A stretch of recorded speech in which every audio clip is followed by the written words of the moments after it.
السلام عليكم ورحمة الله وبركاته. يدي بكرتو كرمانجي 20 صلابة خديل وابن هيدي دنجي موسيقى برنامج باشيف دست بيكي وامجي دست برنامج باشيف و هجده كنت افشوادا بله تماشا نيجا يدي اگر اسكم هيفي افشوا از بحث هيفي بكم هيفي پشتی شوی خوی تمام مرگرتی هيدي برف کمیه و چه کی هيوا رمضان پیروز جی هيدي برف دایه و چو افشوا ام ده باشیوا هجده خوی تماشا نيجا افشوا جی دو توارین تایبت مهون تواری اکی تواری آینی افشوا ام ده بحث مانات نوا مزگفت داکین اعتکاف ام جی نکات نوا مزگفت داینه اگر به حساب کنی یعنی ام برانبری مزگفت جلیل خیاطی میشه که راست داخل باشوره کردستانه دی فراجیل تواری دوی ام ده بحثا تواری که تندرستی کین ام ده افشوا بحثا نخوشی روماتیسم کین و جوره توی و کاریگریوت سرلشیدا تماشاوانه جا بری ام برنامه خوی افشوا جی دست بکین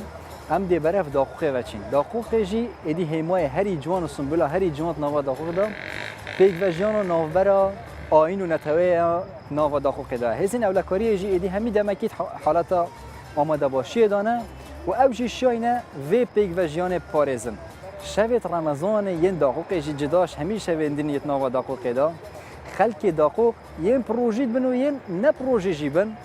یعنی چالاکین ین تایبت پیوار رمضان ازدتر چالاکین کردواری جی و ین کلتوری نوا شویت رمضان جدا انجام دین اوجید بجن اموان چالاکین کلتوری ین کردواری انجام دین چنکی هیوار رمضان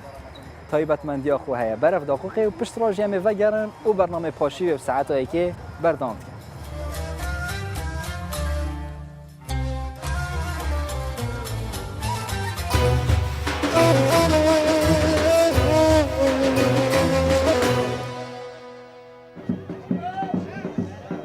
بەڵێ سڵاو ژڤان کاتتان باش دیارە من ئێستا لە قەزای داقووقم ئەم قەزایە بەوە ناسراوە کە پێکهاتەینەتەوەی لە کورد و عەرەب و تورکمان و سوننە و شیعە و واتە لە هەموو پێکهاتە و نەتەوە و ئاینزاکان پێکاتوە ئێستا من لە بازاڕی بڵێن داقووقم جم و جۆڵەکان وەکو شار و شارچەکانی دیکە لێرەش لە شەودایە ئێستا من خەڵک بەسەرەکەم وەروە و هێزەکانی ئاسایشیش کە بەردەوام سەرماڵی هاوڵاتیان نەپارێزن حەزەکەم بچمە لای ئەوان و بیان دوێنم دیارە دۆڵ زۆر ناز ئیشەکە ئێمە دواترە چینی لای ئەوانیش ئەم کاتتان باش وەکو هێزەکانی ئاسایش ئەم ئەمنێت و ئەم ئاسایشێکە لە داقووق هەیە چۆن توانیوتانە ئەو هاوسەنگی بپارێزن و جیاوازی چیە بۆ نمونە لە خورمات و بەردەوام ئاڵۆزیە لە نێوان بڵێن شیعە و کورد لێرە سەرڕایەوەی یعنی ئاین و نەتەوەی جیاوازی لێ بەڵام ئەبینین زۆر تەبان لێرە زۆر سپاس بەخێراتن بەخێر ئێمە وەکو باوەندی ئاسایشی داقووق خێراتمان دەکەین و بەرکای خۆمان ئەزانین بە خزمەتی هاوڵاتیانی شاری داقووق و لەخوا بەزیابێت لەگەڵ پۆلیس و کە مکافەحە و هێزەمەندەکانی داقووق هیچ نوقسانێکمان یا بە شەو بە ڕۆژ خزمەتیان دەکەین بەمانگە پیرۆزە ئینشاءڵڵا لەخوا بەزیابێت شتێکمان نەبووە و بە مەغریبانیش کارمەتمانەیە بۆ سەر مزگەوتەکان و حمای هاوڵاتیانی بەڕێز و لەتەوەکانش وەکو شیعە و کورد و سوننە و عارەب هیچ شتێکمانە لەخوا بەزیابێت پێکەوە ژیان ماوەیەکە هیچ نوقسانێکشمان نییە سپاس هیوای سەرکەوتنتان بۆ خوازین و دەستان خۆش بێ ڕۆڵتان بەزەنرخێن من حەزەکەم چەند هاو نیشمانەیەک بدوێنم بزانین باسی کەشوهاوی ڕەمەزان بکات لە داقووق. السلام عليكم. يعني شلون توصف أجواء رمضان بالداقوق؟ بمناسبة حلول شهر رمضان المبارك نهنئ الشعب العراقي وخاصة القوات الأمنية في إقليم كردستان بمناسبة حلول شهر رمضان وأعياد إن شاء الله العيد علينا إن شاء الله على أمة محمد بالخير والسلامة وتحية خاصة لقواتنا الأمنية بأشمرقة والله إن شاء الله يحفظهم. بس اللي نرجع من اللي حكومة يعني شوية هلا بالنازحين شوية نازحة؟ اي والله نازحين ونتمنى من القوات الامنيه هم شويه ولو ماكو فرق ان شاء الله بين شيعي وسني ان شاء الله يستاهلون على مود اجواء رمضان وتعرفوا شويه ازدحامات ونشكركم جزاء خاصه الشكر ونشكر قواتنا الامنيه في داقوق خاصه اسايش داقوق ويا اهلا وسهلا بكم حياتي اهلا والله دارا او هاولاتي خذوا بدايه بس اوي كركا يعني رولي هي زكاني بيشمرقه اسايشي برزن خان لا پاراستنی ئەمن و ئاسایش لە قەزای داقووق ئەو ئاماژەی بۆ کرد کە پێکەوەژیان لە قەزای داقووق بوونی هەیە و سوپاسی حکوومەتی هەرێم و دەستگامنیەکان و ئیداری داقووق کرد بۆ ئەوەی کە پێشوازیان لێکرا وەکو بڵێن لە شارەکانی دیکەوە هاتون وەکو نازح لێرن من هەوڵەدەم هاوڵاتیانی دیکە بدوێنم لێرە بەڵێ سلام علیکم کاتت باش جەوی ڕەمەزان لێرە چۆنە بینین ئێستا لە شەوانە جبوو جۆڵەکان زیاتر لە شەوە خەڵک دێشتومەگە کڕێ یعنی جەوی ڕەمەزان لە داخۆخگە بوومان باسکەی چۆنە یەکەم پیرۆستان بێ ڕەمەزان مانگی ڕەمەزان بۆ گشت مسلمانەکان الحەمدوللا مانگی ڕەمەزان مانگێکی مبارەکە و لێرە الحەمدوللا خەڵکی لە دەشتە و خەڵکی بازاری خۆیەکە ئێمەش کاسبی خۆمانەکەین وەکو دوکاندارەکان و حەزەکەم دەستخۆشی پۆلیس و ئاسایشی قەزای داخۆ بکەم ماندوون لەگەڵ ئەم خەڵکە حتا کاتێ درەنگ هەموو شەوێ ئێمە زۆر مەمنوین. لێرە کورد و عەرەب و شیعە و سوننەوە هەمووی لێ ینی تا ئێستا کێشێکی واش دروست نەبووە ئەمە هۆکارەکەی بۆ چێگەڕێنیتەوە الحەمدوللا هیچ کێشەمان نییە ئەمە خەڵکی خۆی الحەمدوللا لێرە گشت یەکتری ئەناسن وەکو شارێک گەورە نیە قەزای داخۆ شارێکی بیچگە و گشتی یەکتری ناسی گشتی برای یەکە و گشتی هاوسەیەکە و الحەمدوللا دەست خۆش بێ من ئەچم هەوڵەدەم بابزین ئەو هونەرمەندە میلیانە بەسەر کەمەوە کە دۆڵە زۆرنا ئیشەکە بەم شوی ڕەمەزانە بابزان بەچمە بەسێ هاتوونەتە ئێرە بەڵێ ئەگەر وێنەگرەکەم لەگەڵم بێ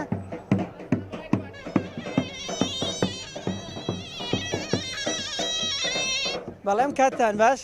چۆنی ئەمە بە چ بۆنێکە یاخۆ دێوە ڕۆژانە ئێرە بەزارەکان بەسەرەکەنەوە چییە؟ وەڵای ئەمە کول مانگی ڕەمەزان دوای نان خواردن بڵێن دوای پاش خواردن دەست پێەکەین چایخانەکان و ماڵەکان و بۆ بنەی ڕۆژ جەژن جاژنانەی خڕەکەن ئەمە کول ساڵەوە حاڵمانێمە کول ساڵ ئەمە بڵێ چی ڕەسەنە ڕەسەن لە زیۆکەم شتە ماوە. ئەی خەڵک چۆن پێشوازیتان لێکە ینی خەڵک بە نمونە بە پارە و بە شیرنی پێشوازیتان لێکن؟ بەڵێ پارە دە پێمان ڕۆژ جەژنە ئەمسی ڕۆژ ڕەمەزانە لێ دەمسی ڕۆژەکە دوایەوە تەواوی ناکەین هەر ماڵێ 5,000 4,000 دە پێم پاشە و لێدەم بۆیە سعات ئێوە خەڵک بە خەبەرەکەنەوە بڵێن لە پاشە بەڵێ لە پاشە و لە سعات لە یەکەوە لێدن حتا سعات سێشەوە خۆش فەرمونون ئێوە ئەتوانن ینی دۆڵە زۆرنای خۆتان لێدەن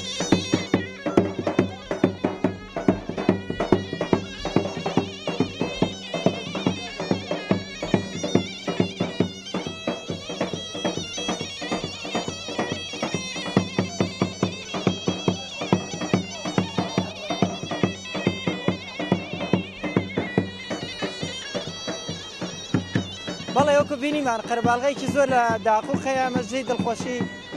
هاوڵاتیان ئێرەیە بە تایبەت ئاماژیان بەوە کرد کە هێزە ئەمنیەکان ئەم ئەمنیەت وەم ئاسایشیان بەرقەرار کردووە ئەوان ڕۆڵی هێزە ئەمنیەکان بەرزە نرخێنن لە پاراستنی ئەمن و ئاسایشی داخوق دیارەوە کوتم داخوق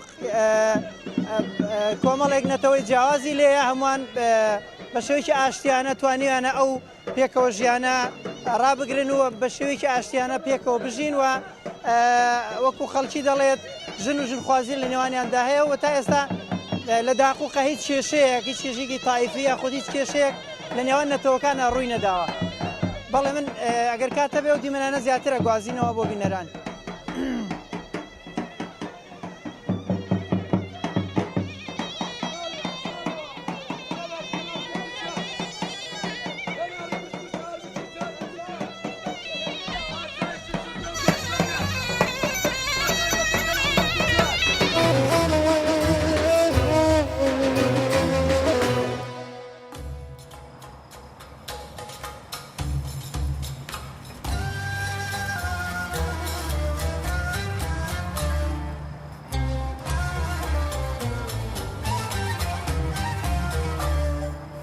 بله تماشاگران جاری افجی شیوه پیک و جیانات نوادها که دابو تیکل کردن هم چالاکین کلتوری کردی و چالاکین آینی جدی هر اف پیک و جیانا برنامه توا نوا کردستان همیشه. بله تماشاگران جمع ساعت آیکی پاشیوه و بابت آینی امیدست بکنو افشوجی مامستا حسام الدین جودت مامستا آینی به مهوان ما و ساعته و مامستا حسام الدین تو قلب خیراتی. تشکر دکم. ان شاء الله افشوجی جمع بحث اعتکاف و مانات نوا مزگفت داکین مامستا. بله. تمام. مامستا هر ام بسیاری دست بکن پیناسه و اعتکاف و مانات نوا مزگفت داد اسلامی داد چاهاتیه. بسم الله الرحمن الرحیم. دیار اعتکاف لمعنوهات و او معنوش لمزجود پیغمبر ما صلی الله علیه و سلم تحدیدی دکا کلا شوکانی اخیری منجی رمضان پیغمبر صلی الله علیه و سلم بدرجای تمنی اعتکافی کردوا و لمزجود مایتوا او دشوا ئەوەش بوویتە سنەتێک بۆ ئێمەی مسلمان بەڵام ئەگەر بێت و سەیری ئیعتیکاف بکەین ئەم ئیعتیکاف و مانەوە و خۆیەک لاکردنەوە هەر لە درێژایی مێژووە مەوجودە هەموو پێغەمبەران و فەلاسیفە و بیرمەندان ئەم کارەیان کردووە ماوس هەردە ئەم خوب دەست بکەین دی سەر 600 دیارە ئەمژی دیارین و مزگەفت جیل پشمە دیارە بۆمەژی ئیعتیکاف حسابە یانژی تشتێکی جدایە بەڵێ هەر عولەما باسی ئەوەیان کردووە هەر داخلی مزگەوت بووی ئەوانەی کە تابیعی مزگەوتن ئینسان دەکرێت ئیعتیکافی تێدا بکا و دابنیشی و طاعەت و عیبادەت و بیرکردنەوە و ئەوانە هەمووی لە خۆ دەگرتەوە لۆیش لە قورئانی پیرۆز لە سوورەی بەقەرە هەر لە پاشی باسی ڕۆژی دەکا خوای تەبارەک وتعالە لە پاشی باسکردنی ڕۆژوو دێ باسی ئەمر بە حەزرەتی ئیبراهیم و ئیسماعیل دەکا کە دەفەرمی ئەن تەهیرا بەیتیە للطائفین والعاکفین والركع السجود يعني كواتا همو مالكاني خوي تبارك وتعالى يعني الفيري نبحث كعبة بيروس ومكة هي وأن طهر بيتي للطائفين يعني والطائفين وشكا بعام هاتوا لبروي همو ولو بخاص ببيت دقوتري ببيت الحرام دقوتري بلام همو مزقوتا كان ملحقياتي بيتا شون السفارة هي ملحقياتي شي هي اما او مزقوتانا هر همو اما لنا ومزقوت قبل من كعبه بلام دلكان من برو خوي تبارك وتعالى او دكين كواتا اما همو من ملحقي او بيت بيروزينا او بيت عتيقينا كواتا بيت مالي خوا مزقوتا كان دبي خاوين بكريتوا لهمو حظوظ الدنيا لهمو اوشتاني كويستي انساني تيدايا ويستي بشريتي تيدايا لبروي روجو لو اوي او روجو همو لاينكاني كامل ببيتوا اما راستا كبروش روجينا خۆمان قەدەغە کردووە لە خواردن و لە خواردنەوە بەڵام ئێمە زۆر شت هەیە پێویستی هەیە ئەوانیش ئەندامەکان کەش بە ڕۆژی بن ئەو ئەندامانە چۆن بە ڕۆژی دەبن ئیلا دەبی کاتێک کەبی ئینسان دابنیشیتن و پێداچوونەوەی خۆی بکاتەوە مەثەلەن یەک لەو ئەندامانە کە زۆر گرنگە بە ڕۆژی بیتن زمانە لۆ ئەوەی باسی دنیا نەکاتن لۆ ئەوەی مەشغوڵ نەبی بە قسە و بەو ئومرانێک کە ئینسان کاتێک کە دێتە ئاخەفتن و دێتە قسەکردن ئەوانە دەکەوتە مەرحەلەیەکی سەمت مرحلەیە کە ئیعاز دەدەیە هەموو ئەندامەکانت کە ئەو ئەندامانە هەر هەمویان لە حالەتی ڕۆژیدانا مەثەلەن ئەمە یەک لە مامۆستایانی ئەهلی حەقیقەت منهەجی ئەوها بوو لەگەڵ مرید و قوتابیەکانی خۆی ڕۆژێکی تەرخان کردبوو لە بۆ ڕۆژی قسەکردن ئەو ڕۆژە نەدەبایە قسە بکرێتن يعني حتى إيوارا لو أوي پروردەکردنی إنسان طبعا إما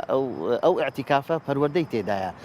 ئینسانی دروست دەکاتن کە چۆن بتوانی سەیتەرە لەسەر هەموو ئەندامەکانی خۆی بکە کاتێک کە بڕیارێک دەداتن بەپەلە بڕیار نەداتن چونکە ئەگەر توانی سەیتەرە لەسەر زمانی خۆی کرد رب العالمین ئەو ئەندامەی لە شوێنێک دایناوە دوو قفلی لە پێش داناوە يعني تەماشای ددانەکان ئەو ددانانە بوویتە قفلێک لۆ ئەو زمانە دوایە لێوەکان لۆ ئەوەی زمان زوو نەیەتە مەیدان و زوو قسان نەکە زیاتر ئینسان شتی جێلێبی لۆیە دوو جێمان هەیە دوو چاومان هەیە بەڵام یەک زمان بەڵام ئەو زمانە بەقەدەر هەموو عەضایەکانە یعنی دەورێکی زۆر مهم دەبینیتن لۆیە ئەوزار پێویستە زمان زۆر ئینسان لەگەڵی خۆی مەشغوڵ بکاتن لۆ ئەوەی ئەو ئینسانە لە تەوازنی دەرنەینی مامۆستا دابچینە سەر بابەت خۆ ئیعتیکاف و مانەتنەوە مزگەفتێدا نیەتە زمانی تێتە گوتن یانژی هەر دەما مرۆڤ هاتەتنەوە مزگەفتێدا ئیعتیکاف تێتە حسابکردن شلای خودای مازن بەخۆی هەموو عیبادەتێک نەک بەس ئیعتیکاف نیەت شوێنی قەلبە دل ئیمامی شافعی دەفەرمیتن شوێن مەکانی نیەت دڵە ئەو جار بە زوبان ئێمە دەین یعنی ئیسبات و تەقریری ئەو نیەتە دەکەین يعني لو توشي وسوسة نبين نيتمان أنزام دا ونيتمان زي بزي كدو بلام أصل أو هاي نيتك شوينكي ضلا كواتهر إنسانك برو شتيك رويشت يعني زنابد مثلا برو مزقود دروي أو النيتد أو كيان لمزقود دمينية لو اعتكاف يان برو مزقود دروي نيجي أنزام ددي نيج دكي يان لبورشتك يعني بيئوي قسام بكي رب العالمين دزانيتن لنا وضلي أو إنسانة هي وتنيا بلام لروي فقيه وعلماء متأخرين الشافعي أو هايام بصندة وبي باشا نيتك بزار بقوتريتن لو أوي توشي وسوسة وشتوانا أجر نأيت قوتنجي مشكلات تدانين هي مشكلة يعني نقبز لاعتكاف لها مو عبادة همي تمام ما مستعم دابين السر ما أنا نظا مزجفتي تدلدس بيك بحصة ده روجين دمو هيكين هيفا بيزور سيارة رمضان كرن دم الدن يعني جبلي هيفا رمضان اعتكاف نينا يانجي زيدتر هيفا رمضان ده اعتكاف تتكرن بخوي اعتكاف هلا طولي يعني شو روج بلين لا صال موجودة إنسان هم كاتك دتوانيتن اعتكاف بك لبروي إما پیغمبر من خوشويست من محمد صلى الله عليه وسلم اعتكافي كردوا لغار حراء لا أشكوتي حراء بيشي أو وحدة بزيتن پیغمبر دتوا أو أشكوتا اعتكافي ذكر اعتكاف وتحنث تن معناه كان تن زاراونا هم يعني يك معناه يعني اعتكافه تحنثه عبادته تن يعني خلوية أوانا هرهم يك معناه دقتوا يعني خويك لا كردنويه وبسيار كردن لخودي خوي يعني إنسان خوي بخين توا أصلي اعتكافه يتخود بخين يوا ست أنزام داوت ست كردوا وش أجر هو صابت پیغمبری صلى الله عليه وسلم نوا اشكفت يانجي اشكفت حراء اعتكاف كربت بومرو في مسلمان جبلي مزجفتت نوا ماجد اعتكاف درست مثلا عبادات بتحسب كرن شلو ياخذ ايفا بالنسبة يانجي جدا بو پیغمبری صلى الله عليه وسلم لروي فقيه وعلماء أحناف باسي أو موضوعيان كردوا ضلين آفرت لوي هي لمالوا شويني شي تايبت ترخامك شوينه كناوي ليبنيت المسجد يعني زور قرنقة إيمان لما كان مان شوينة شي هادئ هبيتن دور بيتن لدنقو صدى للتلفزيون ولو شتانا إنسان لبروي عبادة شوينة كبيوستي بآرامي وبيوستي بهدوء هي حتى أو إنسانا يعني بيونديك ببستي ما بين خويو پروردگار أو بيوندي كود دروز دبي نابي هيش تك تشويشك دروز بكاتن لو أوي بتوانيتن مثلا قسامك على قلب پروردگار بتوانيتن دعاء ونزاو بارانو لبروي إرسال واستقباله يعني عبادة دوشتا إرساله تودنيري رب العالمين استقبال دكا زهردوك يعني عملية ثنائية وتفيد كشهوة كي آرام ضابطة بالي أو أصل لو أو فعلا إنسان أو عبادته لا يعني لا شروط رئيسية كاني أويا دبي إنسان أو شتى كذا دبي بزاني معنايتها تأنزام دات تضليتن تبيوز دكا بيكاتن باش ما مستطيع بحثان دي كردي بو جناب وأفراد الزتر باشترت نوفا مال دا اعتكاف بذكرن يعني دا بو عبادات بو برسن بتحساب كرن دانانا دوغور دكي اگر جهه كي طيبات جينبت درستم رو بيجت أفا جهه كي طيبات وكم مزقفت ام بيجي مزقفتك او بچيك هر دانانا دوغور دكي اول روي زمانه هر شوينك انسان يتواني خوي لعردي دانا بيدا قوتري مسجد يعني إما هركاتك نيوتوان من العادي دانا أو شوينة أو مسافة كإنسان تيدا نجدك أو نيوتواني العادي دانيتن أو عند حدود سنوري أو إنسانية لو نابتن هيت إنسانية بالي ناب هيت إنسانك بفيش أو إنسانة برواتن لو هي لايب داتن يعني بدست بي يعني بهر آميرش كبير لايب داتن لو لبروي أو سنوري أو إنسانية نيوتوان كالعادي دادنا أو مسجدي توا كمصدر ميمية يعني كواتا أتو أو شوينة تايبته بنيجو ساعته عبادته أو يخوت هذا جه وما نطوا مزقفت ده وقت يعني مثلا بوقتي مثلا دم جميرك يانجي دم جمير يانجي بچند دقيقة أو جي اعتكاف شو تذكرن زيت الكتاب بيخبر صلى الله عليه وسلم علماء دفرمون هر إنسان كهات مزقود كبابي راسته داخلي مزقود بو لقابي مزقوتات جوري دتواني نيتي اعتكاف ديني علماء تقريبا سن لو تون يعني ضلينا قربيتو ساعاتك ماوا يعني اقل كمي اعتكاف ساعاتك هاندي العلماء ضلين بالكو اقل اعتكاف بقدر دورك عاد نيجا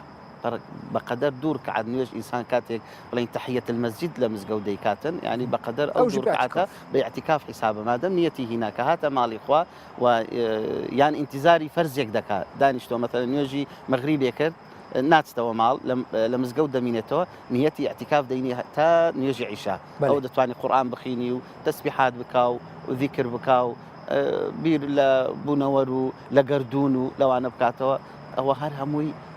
پێی دەگوترێ اعتیکاف. تبحثي دمت نوفبرا نوێژە مەغرب و نوێژە عیشا بەڵێ زانم دیارە پێغەمبەری صلی الله علیه و سلم زیاتر تشتی هۆسا کریەش بەرچ یعنی وی ئاخفنانە بژنیانجی درستە ڕۆژێژی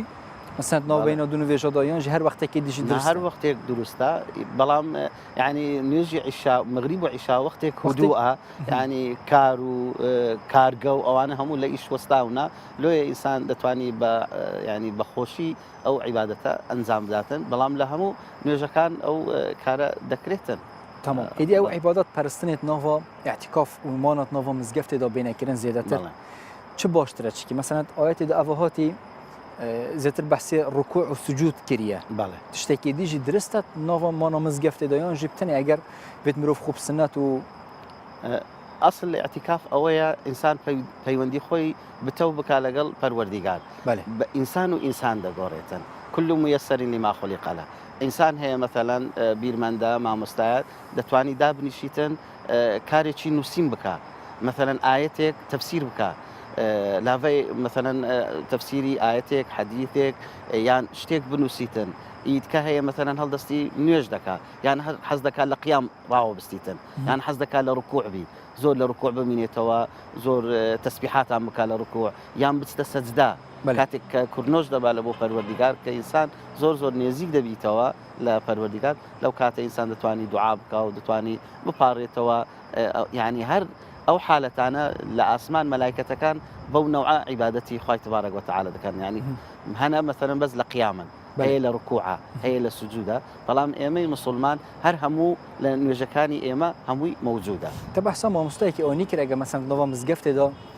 تفسیرە ئاەتەکە قورئانە پیرۆز بنوێسە یانژی تشتێک بژین خودبەکی بنوێسە نەوە مزگەفتە اعتیکافت حسابڵێن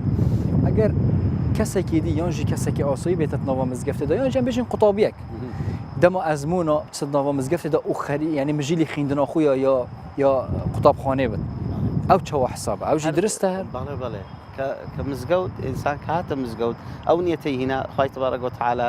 لۆی قبول دەکا و دەستە ناو ئەو بابەی کە فعلەن اعتیکاف پێغەمبەر دەفەرمی صلی الله علیه وسلم شەوەک ئینسان اعتیکاف بکە شەو و ڕۆژێک بە عمرەیەک لۆی حیسابە يعني ئەوە فەرمودەیەکە پێغەمبەر دەفەرمی صلی الله علیه وسلم شەو و ڕۆژێن ڕۆژێک لە اعتیکاف بمینێتەوە لە ماڵێک لە ماڵەکانی پەروەردیگار بەقەدەر ئەجر و پاداشتی عمرەیەک هەیە ئینسان بچیتە عمرە و بێتەوە یعنی بزانە چەند بەڵام لەوەی گرنگتر جارێکیان ئیبن عەباس لە اعتیکافدا بوو لە مزگەوتی پێغەمبەر صلی الله عليه وسلم کابرایەک تەماشای کرد لە مزگەوت دانیشتووە زۆر زۆر خەفەتدار و دڵتەنگ و قسەی لەگەڵ کرد گوتی لۆ وتی وەڵڵاهی قەردارم و صاحب قەردەکە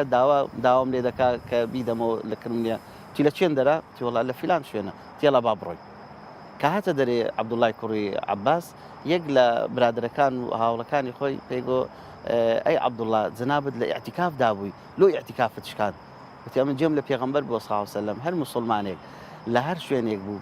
یەک هەنگاو باوێتن لۆ مسلمانێک ئیشی لۆ سەهل بکە کارێکی لۆ سەهل بکا و ئیشەکەی لۆ جێبەجێ بکاتن زۆر زۆر خێرترە مانگێک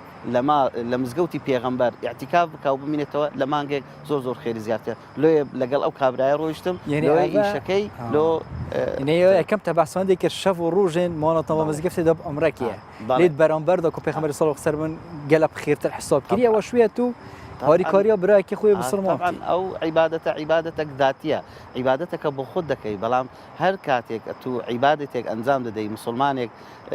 لە ئەزمەیەک لە قەیرانی قوتاری دەکەی دەری دەینی یارمەتی دەدەی ئەوە لەو عیبادەتانە زۆر زۆر گرنگترە زۆر زۆر گەورەترە لەبەرەوەی ئیسلام دینێکی کۆمەڵایەتیە دینێک نییە بەس ئینسان خۆی و خوای تبارەک وتعالە بەزنێشکە بەڵکو رب العالمین ئێمە دوو عیبادەتمان هەیە عیبادەتێکمان پێی دەگوترێت شعائیری نوێژە ڕۆژیە ئەعتیکافە زەکاتە عیبادەتێکیت کە هەیە پێی دەگوترێت عیبادەتی تەعاملی ئەو معاملەکردنەیە لەگەڵ یەکدری دەفەرمونون هەر کاتێک ئەو عیبادەتەی تەعاملی کە ئینسان لەگەڵ ئینسان دەیکا لەگەڵ مرۆڤ دەکا ئەگەر باش نەبوو عیبادەتی شعائیری قبول نابیتن یعنی قبولبوونی نوێژ و ڕۆژی و حەج و زەکات بە چ پەیوەستە بە چ بەسترایە بە عیبادەتی تەعاملی کەواتە ئەسڵ لە ئیسلامدا گەورەترین عیبادەت عیبادەتی تعاملە عبادتي يعني تعامل كردنا لقل خلق ولقل مروف حتى نقل مروف حتى لقل حيواناتيش إما يعني دبي زرل ما لبوه هيزبو نور نبيتن بلكو المؤمن أينما وقع النفع يعني نفعه هر جهه که بالله لمسلمان ببین درید تمام ما مستا سمدینه مدیز تربح سامانات نظام مزگفت داکین و تب حساب بابتش کاندن و اعتکافه یعنی هات ندارات مزگفتش وکرم مدیز تربح سوی کی جکین لی نه هم ده برف دو افکار المه و چیم شوی که راسته خو چکدار جمال کده نواد هو که داد گل مدابه و حراسات فور محمد جی دل سوران گل مدابه دی صلاوت ما بو هر دو افکار المه و جهن او جیله دست بکم چکدار جمالی دست بکین چکدار افدمت باش پاشیف لباز باجر دو که بگشتی جب تایبتیش از بحثا جهتاب که منوکت نوا بازار دو که دای زیادتر از هف کاریم بحثا بازار فقید کن یه بازار میوه بحثا برهمی خمالی بکت نوا بازار فقیدا او خلکی الوی داری حتی ساعت چند مینن جبوی آری کاری کردن خلکی کو فقی و خضرواتی بکرن کسکاتی بکرن و کامیرش بویته و بحثا چوانی پاشی و بگشتیت نوا دو که داب که چک دار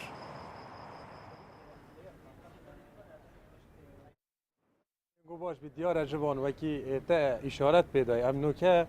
النوا بازار عصرین لتاخ سرهلدان دهوکی کو ایج جه بازار گلکن کبنن دهوکینه کو بازار جی یبناو دنگ بو هنده کوتمینت حتی درنگی شف الویری هر تشتکی کو نوا بازاری دایانجی بو درنگی شب دسته نکبی تو چی بهیه ویری تبعسی بر همین خمالین که گوروان پسیارت ما جوان دکاندارا کری و برادرا کری کو وگاوه وقت بیشین بر همه بیشین مشمجه خوخ یاش مباب هنده تشتی هویه هی او وصابو مدیار کرلی بگشتی که پیشوق جل دیفچونت مر سر بر همین خمالی بازار بر همین خمالی گله که فقیرت نابا بازاری دا تنه هندک تش نبن ام پتر بیشین بحثی بر همین خمالی بکن گل خدان ویدکانی کو گنجه که برس خود قوته چه برهم دفن گوت هینا فروتن خلق پتر رواج وال سر چی خلق چت کرید روزانه تشاكي بخيرات نهار كام خدي تشتي روجانا تشيد واقي جلاس تشيد مش مجا تشيد خوخ تشيد خوخ محلي ويا مش مجا محلي قالك عالم حاجة كاتن طمايا خوشة بس يت أجنبي تركويت إيراني يخاف أنا دخان راسي برادا بيشت كاتن يويكي وقت يراخي ديجيتن وجا كاشيرين قاب بدان درمان لت كان بله بس منطقة جلق خوشه مش بيجن سعرت وا شوية سعر شوية خدي مش مجازي مش مجاهي يا لو يا جرانه يا محلي يا بخير جي ارزانه يعني فرقيه كاد ما بين السعر بيجن يوم ما يا برهمي بيجن كردواري ويش دربه فرقيه هاي بارك يوم ما جران ترش يعني شيا تركيا ودي اگه بگو مش مجا تركي بيتن الجمرك یا مش مجا ترکی بیت 1000 و ربع 1000 بس یا کردی پیکونی و بدو که مربع ام بیشین گله جارا گلیت هتا کریم بحثی سیویت بروار یا تینا کریم کو گله جارات بنا تخل سر بیشین و عرض کل سیف لهاتینا چاندن خلق گلیل سرویت کد بله هر رواجات سی دانینه يعني سی گله کو کما گله جارا مثلا ما بسیار کریه گشتی و کیتا اشارت بده کو برهم اوه بله بیشین وقتی سیف فتره سیوی بوچی سیوا ما هنتیاب ایدونن خود سیوا قیمت نه چکی ناشتاش درو کی دیجی گلک کرمید بیت پیشت بیت ناشتاش درو پس اگر یولو بیدن پیشتاش درو د چعلوج یعنی سیف نو بیدن د کیم هبیتن هکتو چریجی دیا گرام بیتن بله سر سوا جوان هم هول بدن اوه دکانه کادیتریش الویره هیا کل ویره هر تشتکلیت هیتا فروتن چرزاد دیار الویره چرز تینا فروتن هم هول بدن وی حوالی والگیرین خدانه دکانه که آیا ابروکه 18 رمضان برف 18 رمضان چین سی چوای بازار چوای خلک چرزا همی تشتیدی چوات هیتا کریم چه جداهی هیت گل سالن در باز بوی خدي حاليا في قابل ديف رمضان تشوي ديف عيدي تشوي يعني حركة شولي في قابل دف مهندو باشنينه ديف في قيرانا في قابل امكاننا تدا قيرانا دارایی افصالت پیشتر شول گلش ترجی بی في قابل با چرس کی بتهت مثل نوکه مثلات دست دو اجدا کو بیشین پیشیاج نوکه چرزت ما گلش رخی مثل بتاتن چرزت تنگو نوکه بتهت خدي برابطي و چرزخرال و دور برید ما یا ترکیه و یا ایران حاليا في قابل تێتن بیژن چه تشت الویرت هتا درست کردن یان جی تتا قلاندن و چاندناوش هش دفمه و پشتینگی تتا قلاندن چه تشته خودی بارابتر با هیفتت قلاندن توفکا گل بروجه تتا او ید قلاندن منه ید خمالینه خمالینه بله يعني نوکا های نوکا کردی تتا قلاندن اول گویتن باشه بو یعنی بیژن با هیوامت نوا بازاری دا گلکا بیژن یا گرانه آنجی فرقی کدیا هل گلین امریکی آنجی دیدید اگر چنه یعنی بو چی بر همه می خمالی نه تا ارزان کردن بو هنده پتر بیت پروتن خودی به همه می خمالی يعني جلس شترجش يجدر فهم بس بر همه خمالی کمه بازار ده جلگی کمه يعني اشتی يجدر و صرفیات ده کسه بیجی بوم دست نادت کو بده قلاندن و بده فروتن گرانی در راستدن با هیوا کردی بگه کیلو 16 17 هزار يعني بده قلاندن 20 هزار اول امریکا بگه کیلو 13 هزار 14 هزار چطوره بخل کمه خدا رسکن گوزیده که زور سپاس ممنون جوان هر دی سال اول دکان کادی تریش اگر ستار یه هفکار بید گلمه بریم گلک تشت هینا فروتن مام بسیاره که بکن تو پتر کریناتا بود تشتی بیشین یه ما بر همه می خمالی بیتن تو ده پتر یعنی خارناوی خوشتره یانش خودی بعد طمای گل خوش یه نفخوی بر همه هر مجبور بود مجبور بود کندوریش باشه طمای خوشتره و بخیر بر طمای خوشتره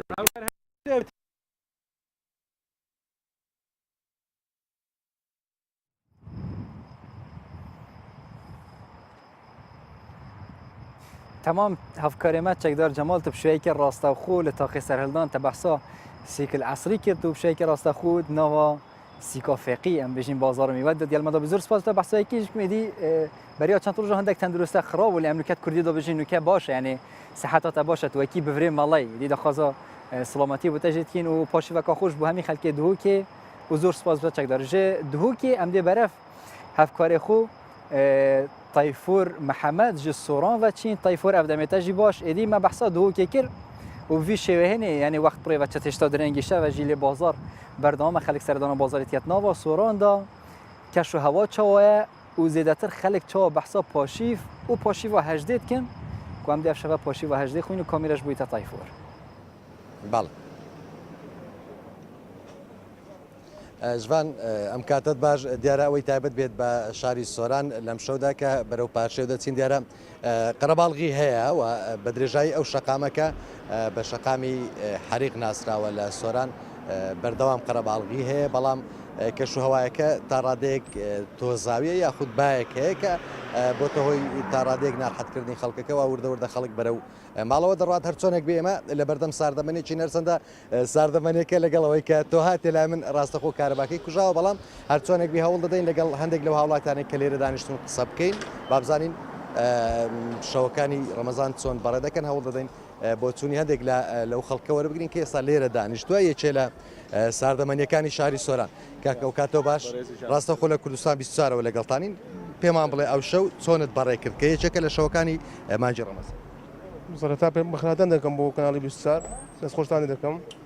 وڵای بەڕاستی بێت من هەموو شەو دێن دەدانیشین شەوەکە زۆر خۆشە و بەخۆشی وەڕێکەن ئاسایی شەوایە کە چۆنە دەبینی تا ڕادەیەک با هەیە و باید ناڕەحەت ئێستاش باشتر دەدوێنێ شەو جەوەکەی زۆر خۆشە هەنی تۆزی خۆن لە دوا هەیە بۆ شێوەی نێ بڵێ وەلا تۆزی خۆی لەگەڵ بێ زۆر سپاس تۆ بە شێوەیەکی گشتی شەوەکانی ڕەمەزانت چۆن تێپەڕاندوە تا چەند ئەو شەوانە هاتوویتە دەرەوە و تا چەند لەگەڵ کەشی ڕەمەزان گونجاوی وەڵا لەخوای بەزیاد بووی زۆر هەوەکی خۆشە هەوایەکی خۆشە هەتا ئێستا لەوەتەی ڕۆژی ڕەمەزان تا ئێستا هەموو هەوایەکە زۆر خۆش و فێنکە بازارەکە چۆن دەبینی بە گشتی دەبینین لە شەوانی ڕەمەزان جیاواز لەگەڵ ڕۆژانی تری ئاسایی قەرەباڵغی هەیە قەرەباڵغیش زۆری پێوە خیارە زۆر خۆشە لە هەموو لایەکەوە زیاتر کاتەکانی خودت بەچی بەڕێت وەڵا هەر ڕزۆبێ لە ڕەمەزان هەدانیشتن و لەگەر برادرانەوەوانێ باش زۆر سپاس هەوڵ دەدەین بچینە لای ئەو برادرە چەندە کەوتۆتە نزیک کامیرە بەڵام هەر چۆنێک بێ لەگەڵ ئەو دەسوڕێین کاکە جان تۆش ئەو کاتت باش پێمان بڵێ لەگەڵ شەوەکانی ڕەمەزانە چۆنی والله الحمدلله زۆر باشین لەخوای بزیادی بێ جەوەکە باشە زیاتر کاتەکانت لەگەڵ هاوڕەکانت بەچی بەسەر وڵا زیاتر بە ڕۆژ بە بەیانیانە چینە دەوام و شەوانی شاوە تاکو پاشودا ئەنیشینەوە بۆ ئێرە تا هەڵبژاردووە کە نزیک ساردەمەنیەکەوە خواردنیشی زیاتر ئینسان کە ڕۆژ بە ڕۆژووە و بۆیە شەوانیش يعني دەبی نێزیک بیت لە کافتریا یا مەسەلەن شوێنێکیاوە بۆ بەسەر بدنی کاتی چ باشە زۆر سپاس شوان ئەوەی تایبەت بێت بە شاری سۆران دیارە لە دوای پازدەی ڕەمەزانەوە بەردەوام قەرەباڵغی دروست دەبێت ئەوەش با بڵێن بەهۆی ئەوەی کە خەڵک لە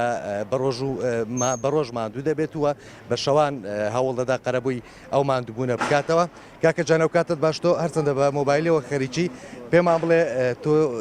شەوەکانی ڕەمەزان چۆن بەڕێ دەکەی و ڕەمەزانەکە بە شێوەیەکی گشتی چۆنە بەلاتەوە تا چەند دەمێنیەوە شەوان والله تا دەنگانی شەو دەمێنینەوە بەس ینی ئەو ڕەمەزانە نسبەت ڕەمەزانی پارێکە ینی زۆر خۆش بوو جەوەکە ئەنی سارترە لە پارێکە ئەنی جموجۆل زیاترە ئەنی بازار گەرمترە ئیشاڵە ینی سەر ڕاو قەیرانی ببوورە تۆ خاوەنی ئەو ساردەمەنی ناوەڵا دکانم لە پشتێرە باسی جموجۆڵی زیاتر دەکەی پێت وایە جموجۆڵ زیاتر بووە هەرچەندەکە قەیرانی بەێ ینی زۆر زیاتر ینی تقریبان 120 لە چاو پارێکە ئەنی بازار گەرمترە چونکە جەوەکە فێنیکترە ینی پارێکە لەو وەختەی زۆر گەرما بوو ئەنی الحەمدولillah خۆشانی زۆریش سپاس ژوان هەوڵ دەدەم بچمە لای خەڵکی دیکار چەندە کەمێک لە منەوە دوورن تۆ ئەگەر دەرفەتم پێ بدەی من دەسمە لە ئەو چەند با بڵێن لەوێش چەند گەنجێک یان خەڵچێک دانیشتووە با بچین بۆ چوونی ئەوانی ژوار بگرین لەسەر ڕەمەزان با بزانین ئەوان ڕەمەزان چۆن بەڕێ دەکەنوە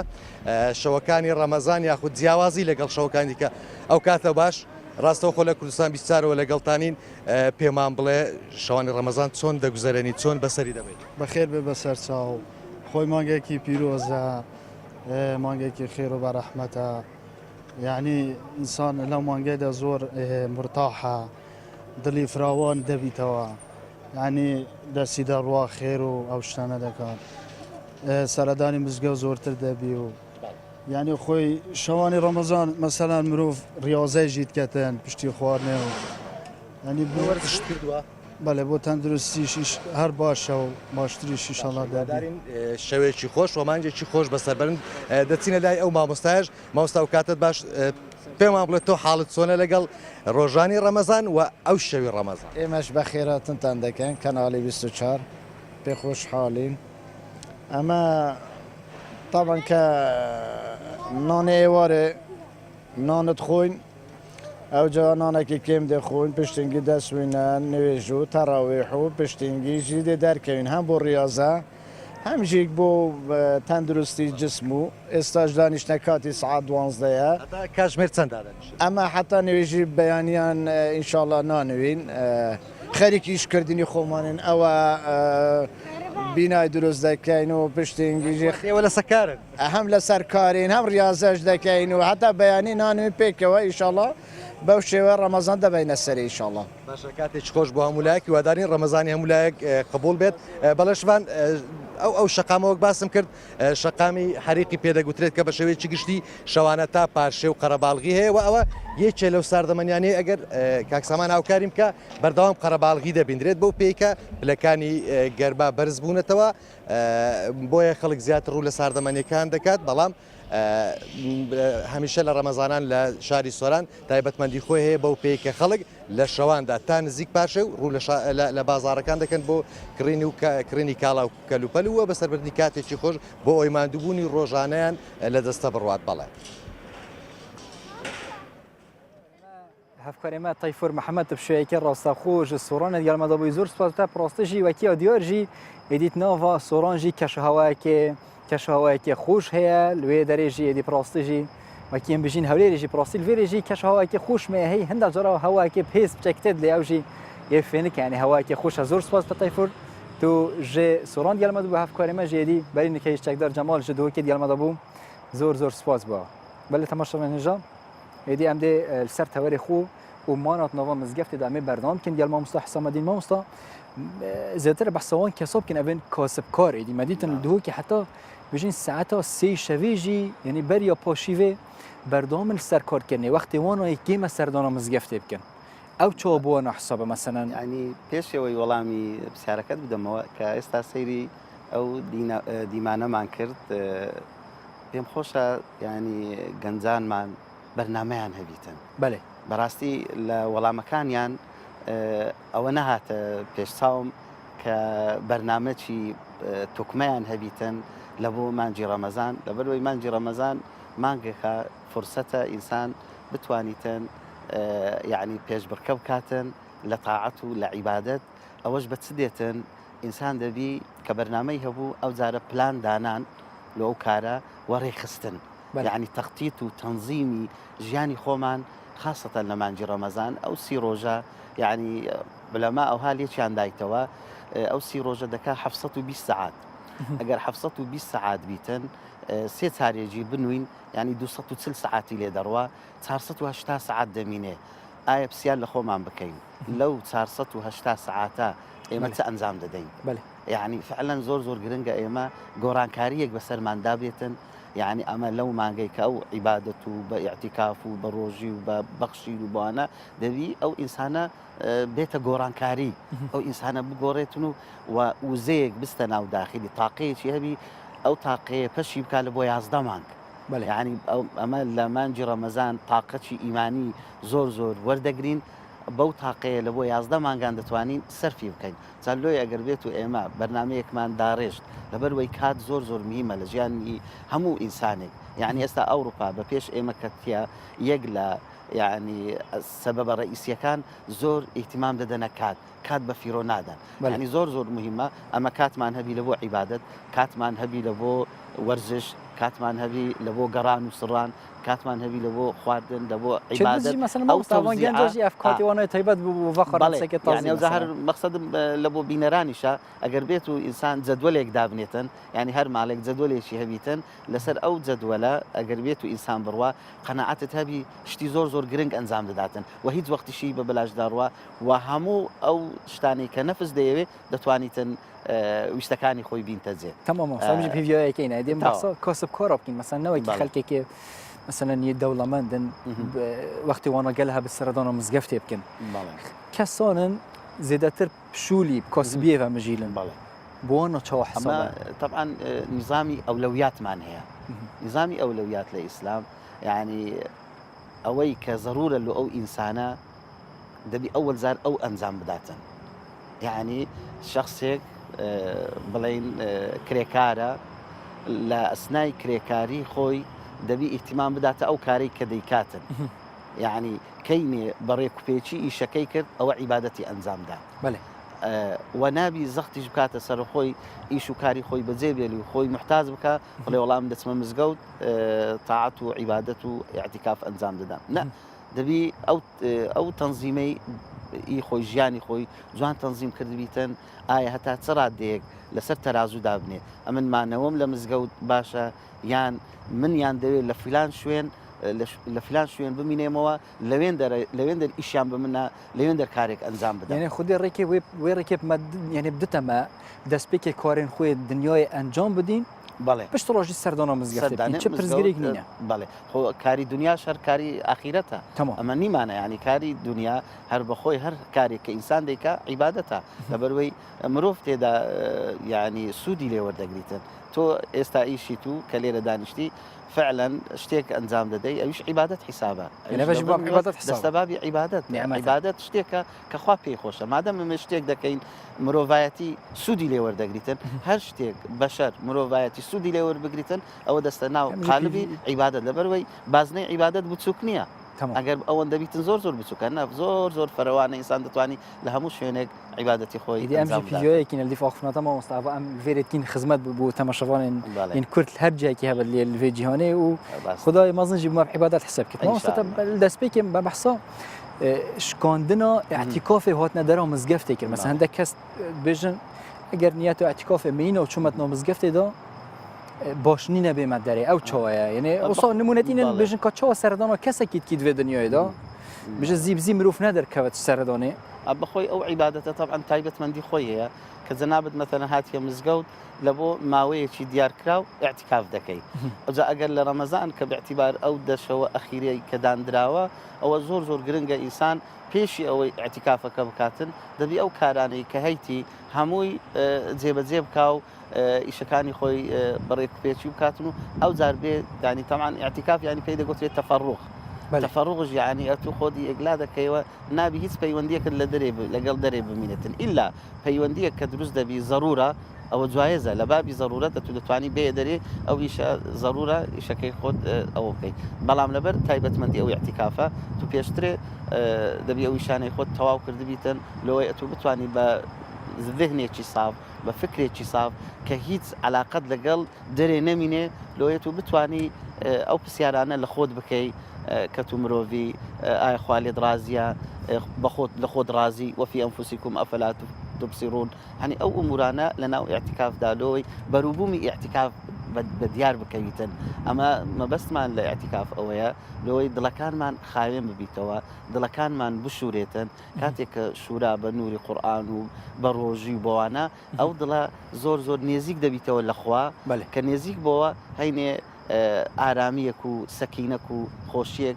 لەو ئینسانە دروست دەبیتن. مامۆستا دەمێکی تا بەحسا مانات نۆڤە مزگەفتێ خێرەوەیەکی خێرا ئەمرەکیە شەو و ڕۆژێکەدا ئەو شەو و ڕۆژە چاو هاتینە ئەو پرسیارە لەوەی دەمێش بیرام چ مەسەلەن چ دەمێ حتا چ دەمی نوێژە عیشە یانژی بەری هینگێ پشتی هینگێ و حتا چ دەمێ سپێدێ. دیارە عولەما ئەو هایان تحدید کردووە هەر لەگەڵ پاشی نوێژی بەیانی تحدیدی اعتکافی دەشە و دە ڕۆژەکەیان کردووە. يعني هل لقل بلين بيستي مانك لقل بيستي مانك نيجي بياني كرا أو دتواني تحديدي أجر نيتكي أو هابي دروج بمينتوا هل لقل نيجي بياني أو دمينتوا حتى أو كاتي كرمضان توا دبي قبل البيغمبر صلى الله عليه وسلم تجربة هرسي شوكاني كرديا هرسي ديا كان دي بداية تمام دانشتيا بله دي دوم دانشتيا يعني لبيست ليك تادا أو زار لدها تابيست أو زار لبيست تاسي دواء ملائكة ديارة وحي بو هاتو تخواري كأما لو لدى أخيرا كي دادنشين سبب سيا سبب هو يبقينا شوي ليلة القدر لبروي أما لو دا شوي أخيري شوكيا شوكي زور بيروزا زور بريزا باعتبار قرآني تيدا نازل بوا أو قرآني كلو للوح المحفوظ بوا لبداية للوح المحفوظ هاتي تسم آسماني دنيا كبيدا قوتري بيت العزة لبيت العزة وأوزار أو بيستو سي صالي لو بيغمبر صلى الله عليه وسلم دابزيو كواتا إيما هول ددين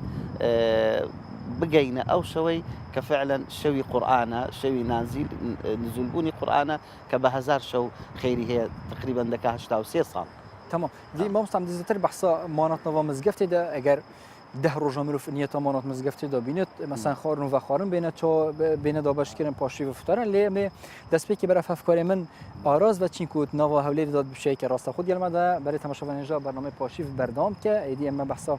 مانات نوا مزگفت لكن لي وجاري من برف هوليري وبچينو افكاري ما اراز بشي كي راستا خو از باور دامل بازار ي نظام ي جبيرامچو تمام دي اراس امدي برف تابعين وزاتر زانياري الجمته هنا كش هوا كي خوش لجمن هي الجم مزگفتا جاي الخياطم للجمته نظام كاچوا كش هوا چوا خلق لوي دري اف كسم بروجيگر چوا سردانوي دريت كان وبحثا پاشيف ورمضان بگشتي چوا لوي دري اراس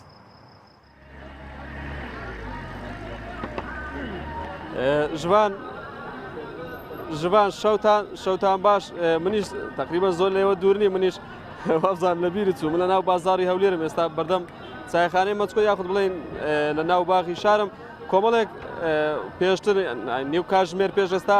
جمەی داهاتێرە لە قەرەباڵغی بەڵام لە ناکاو ئێرە چۆڵ بچکە بەرەو پارشە دڕۆ خەڵک هەیە ماڵی دوورە لە بازارەوە بۆی هەوڵدەدا پێشەوەی کاتی بانجی بەیانی بێ پێشەوە بگاتەوە ماڵەوە بۆی پارشەوە بخوا ئێستا کۆمەڵێک هاوڵاتی لای منە من دەمێ قسەیان لەگەڵ بکەم با زیاتر خۆیان بدوێن شەوت باش پێم بڵێ کاتەکانی ڕەمەزانتان چۆن بەسەر دەبن ئێوە چۆنە تاوەکو ئێستا ماونەتەوە لەگەڵ ڕەمەزان چۆنە بەخێراتنی و بەناوەتان دەکەم بۆێرە ئێمە وەکو کۆمەڵێک قوتابیان ڕۆژانە بە کاتی داوامەوە خەریکن شەوان کاتێک خۆش لە هەولێر بەسەر دەبن لە چایخانەی مەسکۆ لە ئێسکان لە زۆر شوێنی تر بۆەوەی هەندێک ئیسراعەت بکەن چکە بە ڕۆژ بەهۆی ڕۆژوگرتنەوە سەرقاڵین زیاتر لێرە هەوڵدرن لەگە برادران وتر قوتابی ڕۆژی گرتن و خوێندنەوە دەکرد باڵێ ئەو ماوەی ئێستا تەواو بووە بەس پێشتر دەما کرد و ئێستا تەواو بوونەوە کاتی تەواو بوونە زۆر باشە سەرکەوتوبی ئێستا من دواوڵایتر وەردەگرم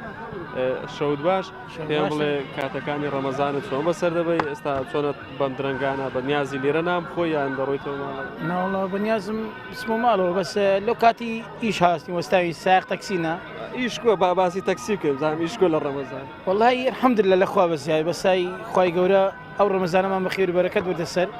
نیعمەتی خوایە لەگەر ئەو ڕەمەزانە یعنی خواش سق دەدا زۆر باشە خوا ڕزقە زیاتر کات دەستخۆش بێ ژوان من دەمێت کۆمەڵێک هاوڵایتر بگرم دیارە تا ئێستا لە مەچکۆ ماونەتەوە برا شەود باش پێم بڵێ چۆنە تا ئێستا ماویتەوە لێش تاوا بیناتن سەردانەشی ڕەمان کردو چیش دەکەی لە وەڵی لە سیری پارچی ئیشت چیە وەڵی ئەو لەعابەکانی منداڵانەیە ئێستا هاوڵاتیان زیاتر بە شەو دێنە دەرەوە وڵی بە شەو زیاتر دێن بە ڕۆژکە بە ڕۆژوونە بە ئێواران دێنە دەرێ پاش تەراویح و ئەو شتانە دیارە هاوڵاتیان مناڵەکانیشان لەبیر ناکەن نانە مناڵەکانیان زۆر خۆش دێدایێنن جێگە گۆڕن دادەنیشن شتیا دەخۆن زۆر باشە دەستت خۆش بێ با من بچمە لای کۆمەڵێک هاوڵایتریش بدوێنم کاکە شەوتان باشی دیارە نێرگەلە دەچێشی پێم بڵێ تۆزێ خراپیشە بۆ تاوە پێست کوردیکەم کەمە کوردی کوێ لە شوێ عربی ئاشەبەکەم خوە با کۆمەڵە گەنجە شوەر بگرین باشی برا پێم بڵێ لە کوێوە هاتووی خەڵکی کوێ چۆنە تا خەلکی بازانم خەلکی بازانم تەڵەبەمە لێرە تەڵەبەی تا ئێستا خوێندتان ماوە لە کوێ تەڵەبەی بەخۆی تەڵەبەی زیانم خەریکی امتحانانی پێم بڵێ ڕەمەزان و ڕۆژوگرتن و خوێندن و ئەوانە چۆنە خۆی لە کولیمە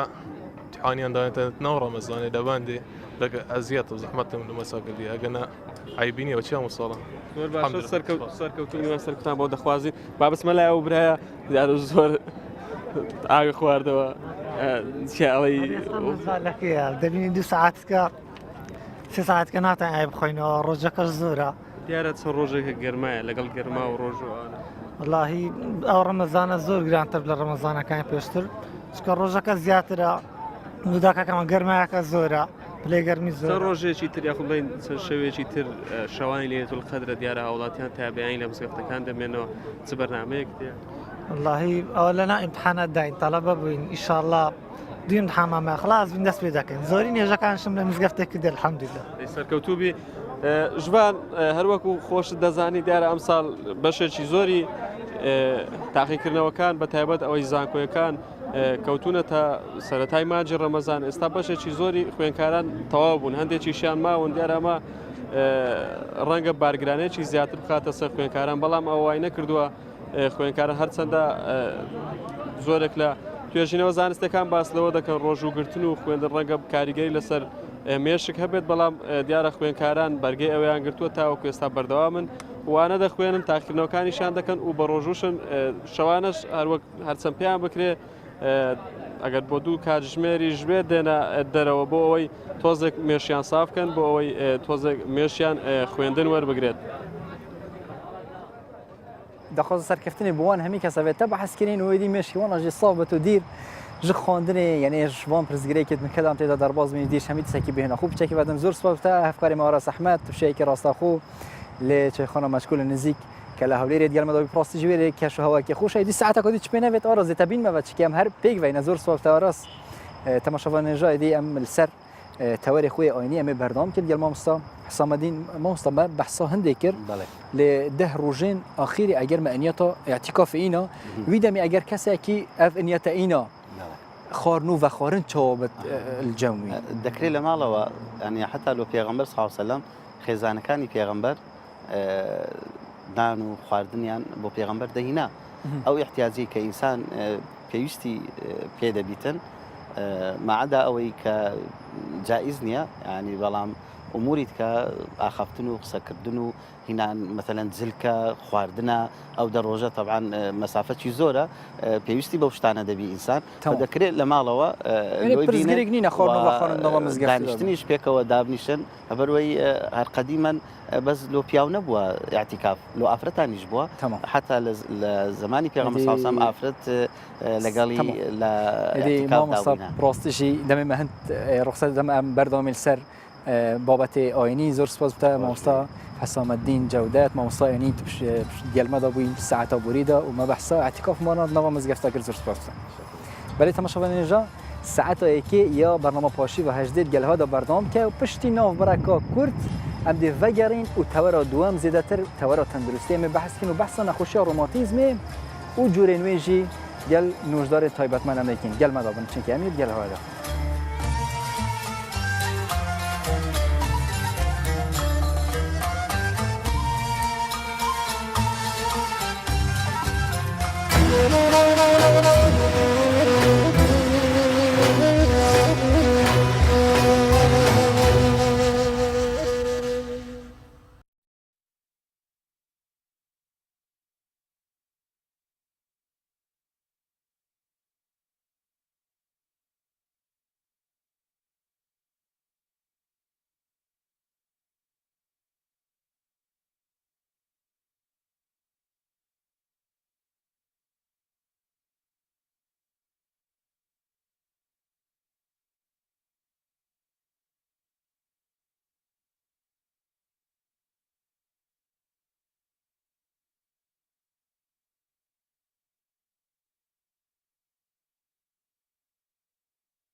بله تماشاوان اینجا یدی ساعت دوام یا برنامه پاشیف ج کردستان 24 گلها برنامه که توری دویجی همده نکات بحث نخوشی روماتیسم کین دخواه سلامتی به هر کسی که تجربه نخوشی روماتیسم هر جوره که هبه و زیاتر می بحث جوره تویجی کین و کارگری و پروژه گرفتن سر نخوشی روماتیسم چه واجبه تا چرا سر کردن مهوان ماجی ساعت دوی داده دکتر شوان قادر بس پور نخوشی روماتیسم ده دیال مدار ولی تماشاوان اینجا بری ام دست آخفتن سر نخوشی بکین ام دل دست پی که برف میرنشینن عربین هفگرتی برف امارات وچین یدی هزرک و بچیک کارکی گلکی مازن و زباله حاجه چد به لسپی که جنکی هزر کرکو خارن گلک زیادت به ابکو دالان بینه دیاره خارن نوانا گل زیادت مینه یدی فکر کرد بفرگیره که سلاجه که البردرگه مالا خودانه او خارنا البرد مینه کدن نوا و بفرگیره ده و هر هجاره که بیت البردرگه مالا آنا بچه درگه وکه و بی پاردان و خارن بینت داره دیف پیتویا خو او خارن بخود یدی نکات نوا مرنشین عربیین هفگرتی دال امارات زیادتری نوت سلاجه بفرگیره نوس هاتی نداین خلکی یعنی یه دولمند یعنی بازرگان و کمپانی مازن جین امارات فکر و کاری هنی داکیه زیادتر و یعنی هزرا هنی مازن تر لیبکن و نکات نوا هم بیشین امارات دبوا کلتورک هر کسی که خارناخو یعنی البرد مینه چند سردان وان سلاجات کن و کنات ناو دا خلک هجار جی بردام طیبتی جت هی رمضان پیروز دا و خارنهانی دیف پیتویا خود این نداره ادخون برف امارات و دیف را دوگرین و پاشیف بردام کرد.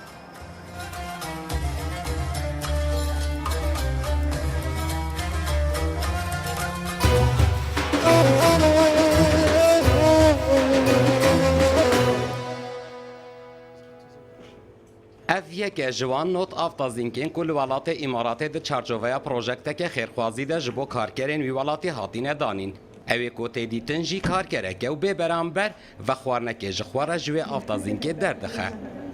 هجماره که خوابخشین اماراتی و پروژکت بره و دبنو هر روز 15 جارانو هر جار به 105 پشکان تینه تجی کرن. دمکی ده پلین گرمای لوی ولاتی دیگه هستری 45 صدی هر کار کرک دکاره جبو بربانگ رمضان سری لوان آفتازینکان بخو خوارنو و خوارنه جخواره جدر بخه. کرێکارەکان زۆر بەمە خۆشحاڵن هەموو کاتێ دێن و بوتڵە ئاوی سەر بخۆیان لە سەلاجەکە دەردێنن دەتوانی خۆشت بیبینی ئێمە ئەوان زۆر شت لە یەکتری فێر بووین ئەمە دەرفەتێکە بۆ لێک نزیک بوونەوەمان ئەوان بناسین و ناوێ بزانین لە کاتی ئیش ناتوانین بیان بینین چونکە هەمویان سەرقاڵی ژیانی خۆیانن هزرا هوا و پروژکت پشتیوی که هاتیه کو آفرتین وی ولاتی آفتازینک لبردرین مالین خودانی بون و خوارن دخستن ناوان پشتی درباز بونا تنهن هفتیان او پروژکت با آواک و هفره بو نها نزیکی 20,000 اندامان لخواد جواندنو او پروژکت جی لپرانیا دورین وی ولاتی لهر یک جباجرین دبی عجمان شارقه و ابو ظبی چلاکین خود شوپینه دویواری جی ده سمیه دبیجه بەفەرگرەکەەوە تا لێرەیە خەڵک بە جۆری توانەکانی کۆمەک دەکەن لە هەر کاتێک داوای لە دەستیان بێ دەیخنەوە بەفەرگرەکان ئەوانەی کە پێویستیشان بە خواردەمەنیە لە هەر کاتێک دەتوانن سەردانی بکەن چونکە کارەکە ئاسانە بۆیە ئەو پرۆژە زۆر بە خێرایی پەرەیسەند و خێرخوازانیش بە تامەزرۆی بەشداریان تێدا کرد و منیش بەفرگرێکم بۆ ئەم مەبەستە لێرە داناوە. دست پیکا و هزریجیش بو آفرتک بناوه بو کویال ودگره کو یکم کس بویا آفتازینکک لهم برمالا خودانی بو و که بخود بیجه و دخواست پیش دستیه که جبو مها رمضانه بکه. لە مانگی ڕەمەزاندا خواردنێکی زۆر لە خەڵکی زیاد دەبێت مەبەستم خواردنە پاکەکانە لە کاتی بەربانگ ئەوەش دەزانین کە خەڵکێکی زۆریش هەن خواردنی زۆریان دەمێنێتەوە بۆیە بیرمان لەوە کردەوە بۆچی بەفرگرێک لە بەردەم ماڵەکەم دانەنێم کە خەڵکی ئەو خواردنە زیادانە لە جیاتی فڕێدان بخەنە ناوی. پشتی تشینکرنا و پروژکتین ها پیجک الکترونیا تایبت لطورا جواکیا فیسبوکی بناوه روپرا آفتازینک جوی پروژکتی را هاتیه دانین جبو پیدانا ناو و نیشانین وان آفتازینکان بوان کسان را کود خوازم بجداری پیدا بکن. ج کردستان 24 هشیار بنانی.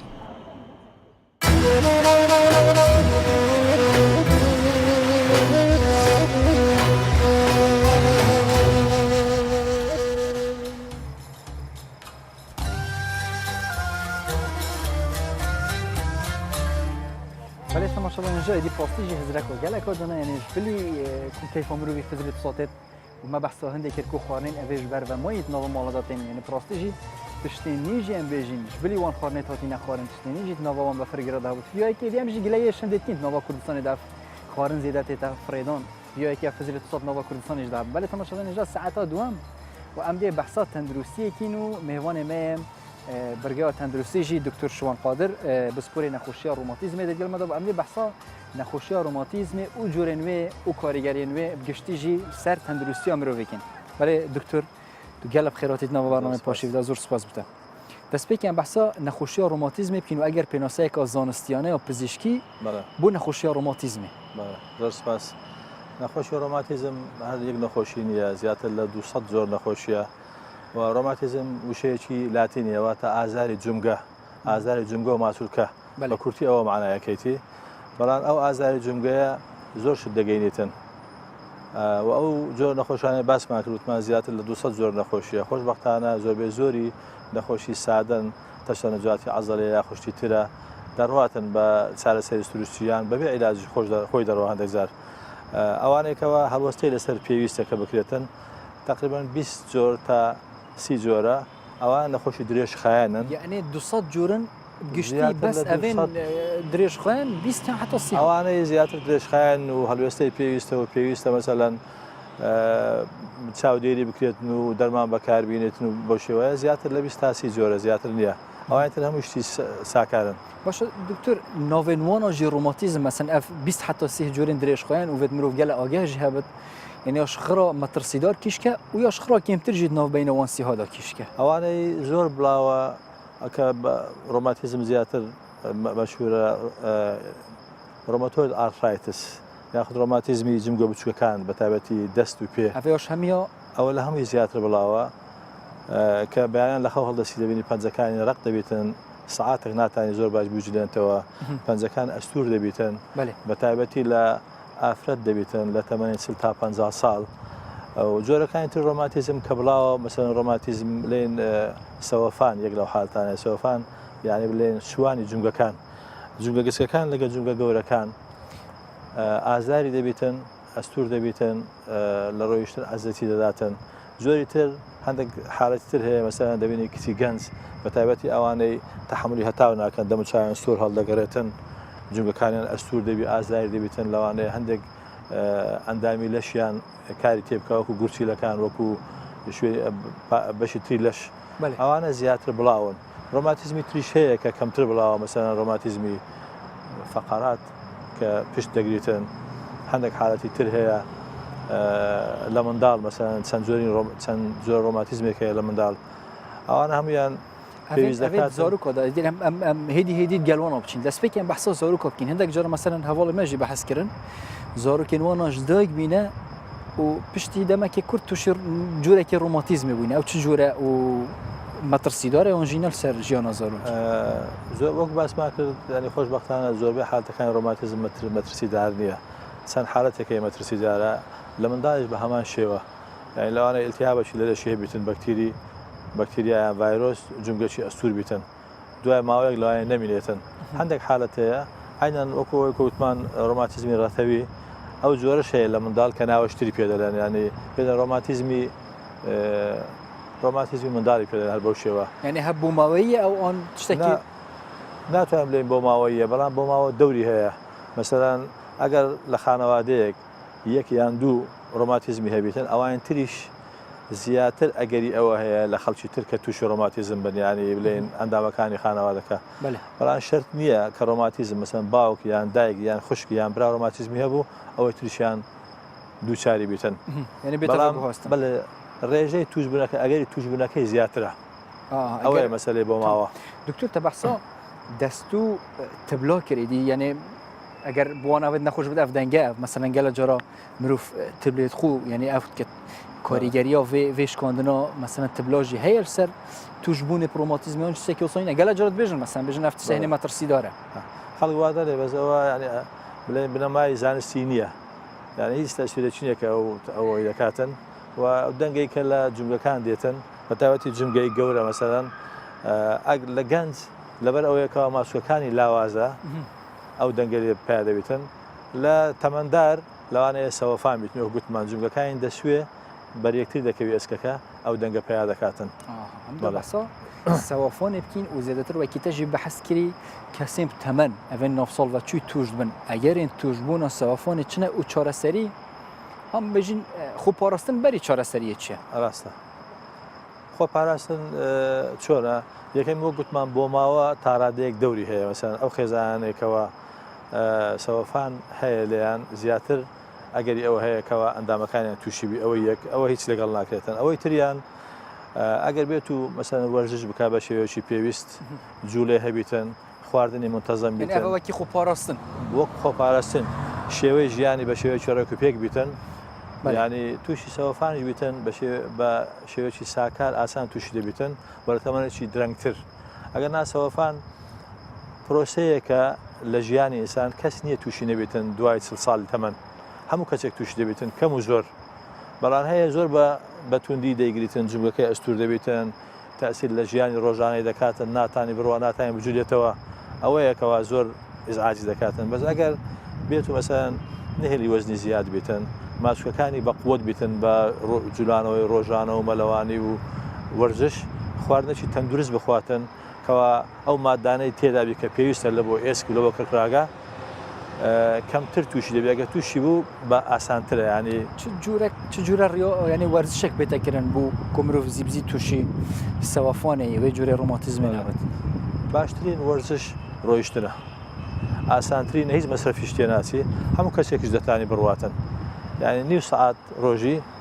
بە پێ بڕۆی ڕۆیشتێکی تۆزە خێرا بڕۆی ئەوە باشترین وەرزشە هەموو کەس دەتوانانی بیکاتن لە هەموو شوێنێکیش دەکرا کەسیش حجێنی بلێ وڵان بلێ شوێن نییە بڕۆم لێ یاخود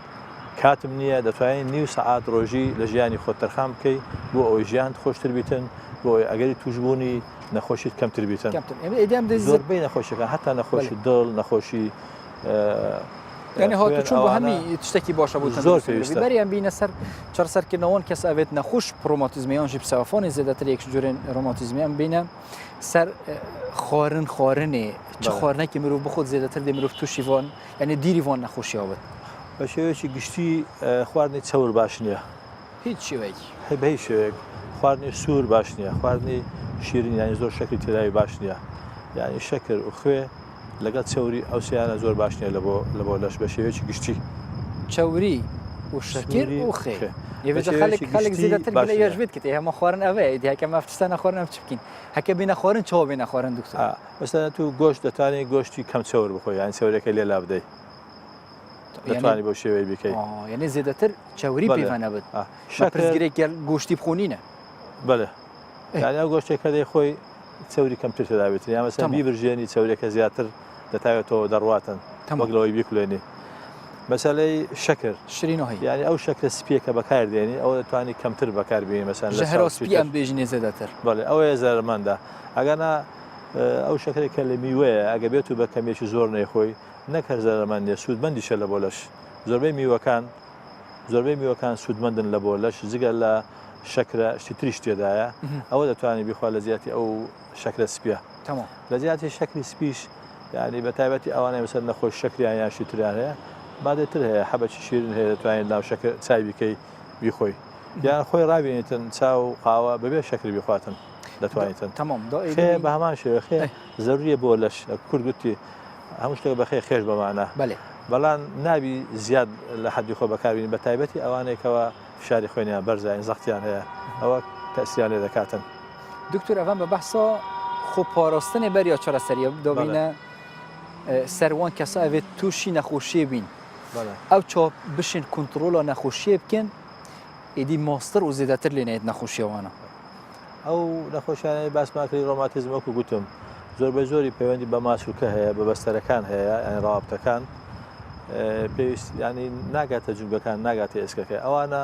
زۆر بە ئاسانی چارەسەر دەکرێتن یعنی شێوەی ژیان شێوەیەکی زانست بژی سن زۆر دانەنیشیتن کە دادەنیشی بە شێوەیەکی ڕێک پێک دانیشتن زۆخی خوار نکاتەوە لە ئیشکردنەوەشتانە دەباسە ڕینشتنێ بکەین دکتۆر هەموو ئەبسەر vê خۆڵێ پرۆسین ڕینشتنەکە تەندروست دا ئەم تووشی ڕۆماتیزمی یانژی کۆنتڕۆلکردنە ڕۆماتیزمی ڕینشتنە تەندروستیە چۆوە ئەگەر باشترین دانیشتن ئێستا مەسەلەن کورسیەکی ئەواڵە بەڵێ کە بتوانێت پێت بگاتە عرد تەمام تۆزێک چۆکت بکەوە زۆر نێنوشتێنیەوە بچیە ئاخری کورسیەکە وە شتێک ئەگەر لە پشتت دابنێ ئەو قاوسەی پشتت هەبێتن ئەو کەوانەیە پشت ئەوە زۆر پێویستە ڕاز بێت ئەف کڤۆن بۆ پێشەوەی تۆزێک زگت بێتە پێشەوە یعنی ئێستا کە ئەوە کە دادەنیشم ئەگە شتێک لە پشتە خۆمدا ئەوە باش نییە ئەوە خراپە هەم لەوە ملم هەر لە پشتشم خراپە تووشی ئازار دەبم بەڵام ئەگەر مثلا باری فەگەیان شتێک لە پشتم دانم یەکسەر ملم ئیسراحەت دەکاتن پشتیشم ئیسراحەت دەکاتن و ئەگەری توشبوون بە مثلا ڕقبوونی ماسوولکەی و ئازاری خۆ دەست پێ بکەین دکتۆر یعنی ئێستا ڕێنیشتنەکە باشە ڕێنیشتنەکە باشە بەس تۆزێک دەهێوێتن یعنی ئەوە تۆ نامرتا حەجام توانای میری ئەگەر سبەی بمە بۆلیفێکی ژوینم داینە پشت زۆر شتی باشە باری فەجی کسێ بینتن لۆی ئەو کەوانەیە پشت ببینێتن ئەوە زۆر پێویستە دانیشتن بەو شێوە دوای ئەوە مثلا ئەو قەنەفە گەورانێک کە لە ماڵێ بەکاری دێنی ئەوە زۆر باش نییە یعنی پشت ناگاتێ بە ئیسراحات مەجبور دەبی خۆت خوارکەوە یا مثلا ئەوانێکەوە جێگای دانیشتنیان دیاری کراوە مثلا دەبینی بابە یان داکە یان برایکی گەورە یەک جێگای لە بخۆیدایە لە ماڵە نایگۆڕێتن ئەوە شتێکی خراپە بەفرۆز وایە جێگات بگۆڕی تەماشای تەلەڤیزیۆن دەکەی هەموو ڕۆژێ بەیەک ئاراسە تەماشای نەکەی یەک مەزموع ئاماسوولکە ئەزیەت دەدەیەویت کە ئیش پێ ناکەی مەفرۆزە جێت بگۆڕی هەر ڕۆژێ بە شێوەیەک ڕاستیش دکتۆر ئافرینشتنەوە خۆشە چ لێش وێڕنیشتنی مرۆڤ هەست کرد مرۆڤ کەسەکەن هیچ تەندروستە باشە دکتۆر ئەمێ زیاتر سەرێ نەخۆشیە ڕاستی لە ئەمێ نوکە ژ باشوور بەرەف باکوور ڤەچین و هەفکارێمان سەدەقەرەم شوەیەکی ڕاستە خۆش دیاربەکری دیارما دەبا سەدەق ئەف دەمێتە باش دەمێ پاشیوێ و ڕەمەزانە هەمی خەلکێ باکووری کوردستانی باش بێت ئیدی ڕاستیژی وەختی ئەس بەحسە باکووری کوردستانی دکەم ناوە بەرنامە پاشیو دەم نەوێت بەحسە پرزگرێک و شەر و پەفچوون و قەدەغیا دەرکەتنەوە کولانان وەلو هێشتان بەردەوام بکەن لێ زیاتر ئەم بەحسە پاشیوێ بکەین ئەف جهێ نوکەت و لێ چ جهەکە و خەلک الوی جهی چاوە پاشیوێ و بەحسە هەیڤە ڕەمەزانێژی دکەن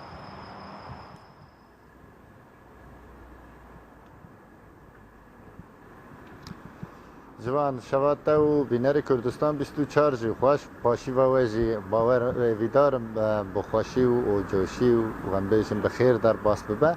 بڕاستی لە باکوور مەباس کرد بوو ji ber piştî ku ev salekê li ver şer û alozî hene gelek bandora xwe li ser kolana kiriye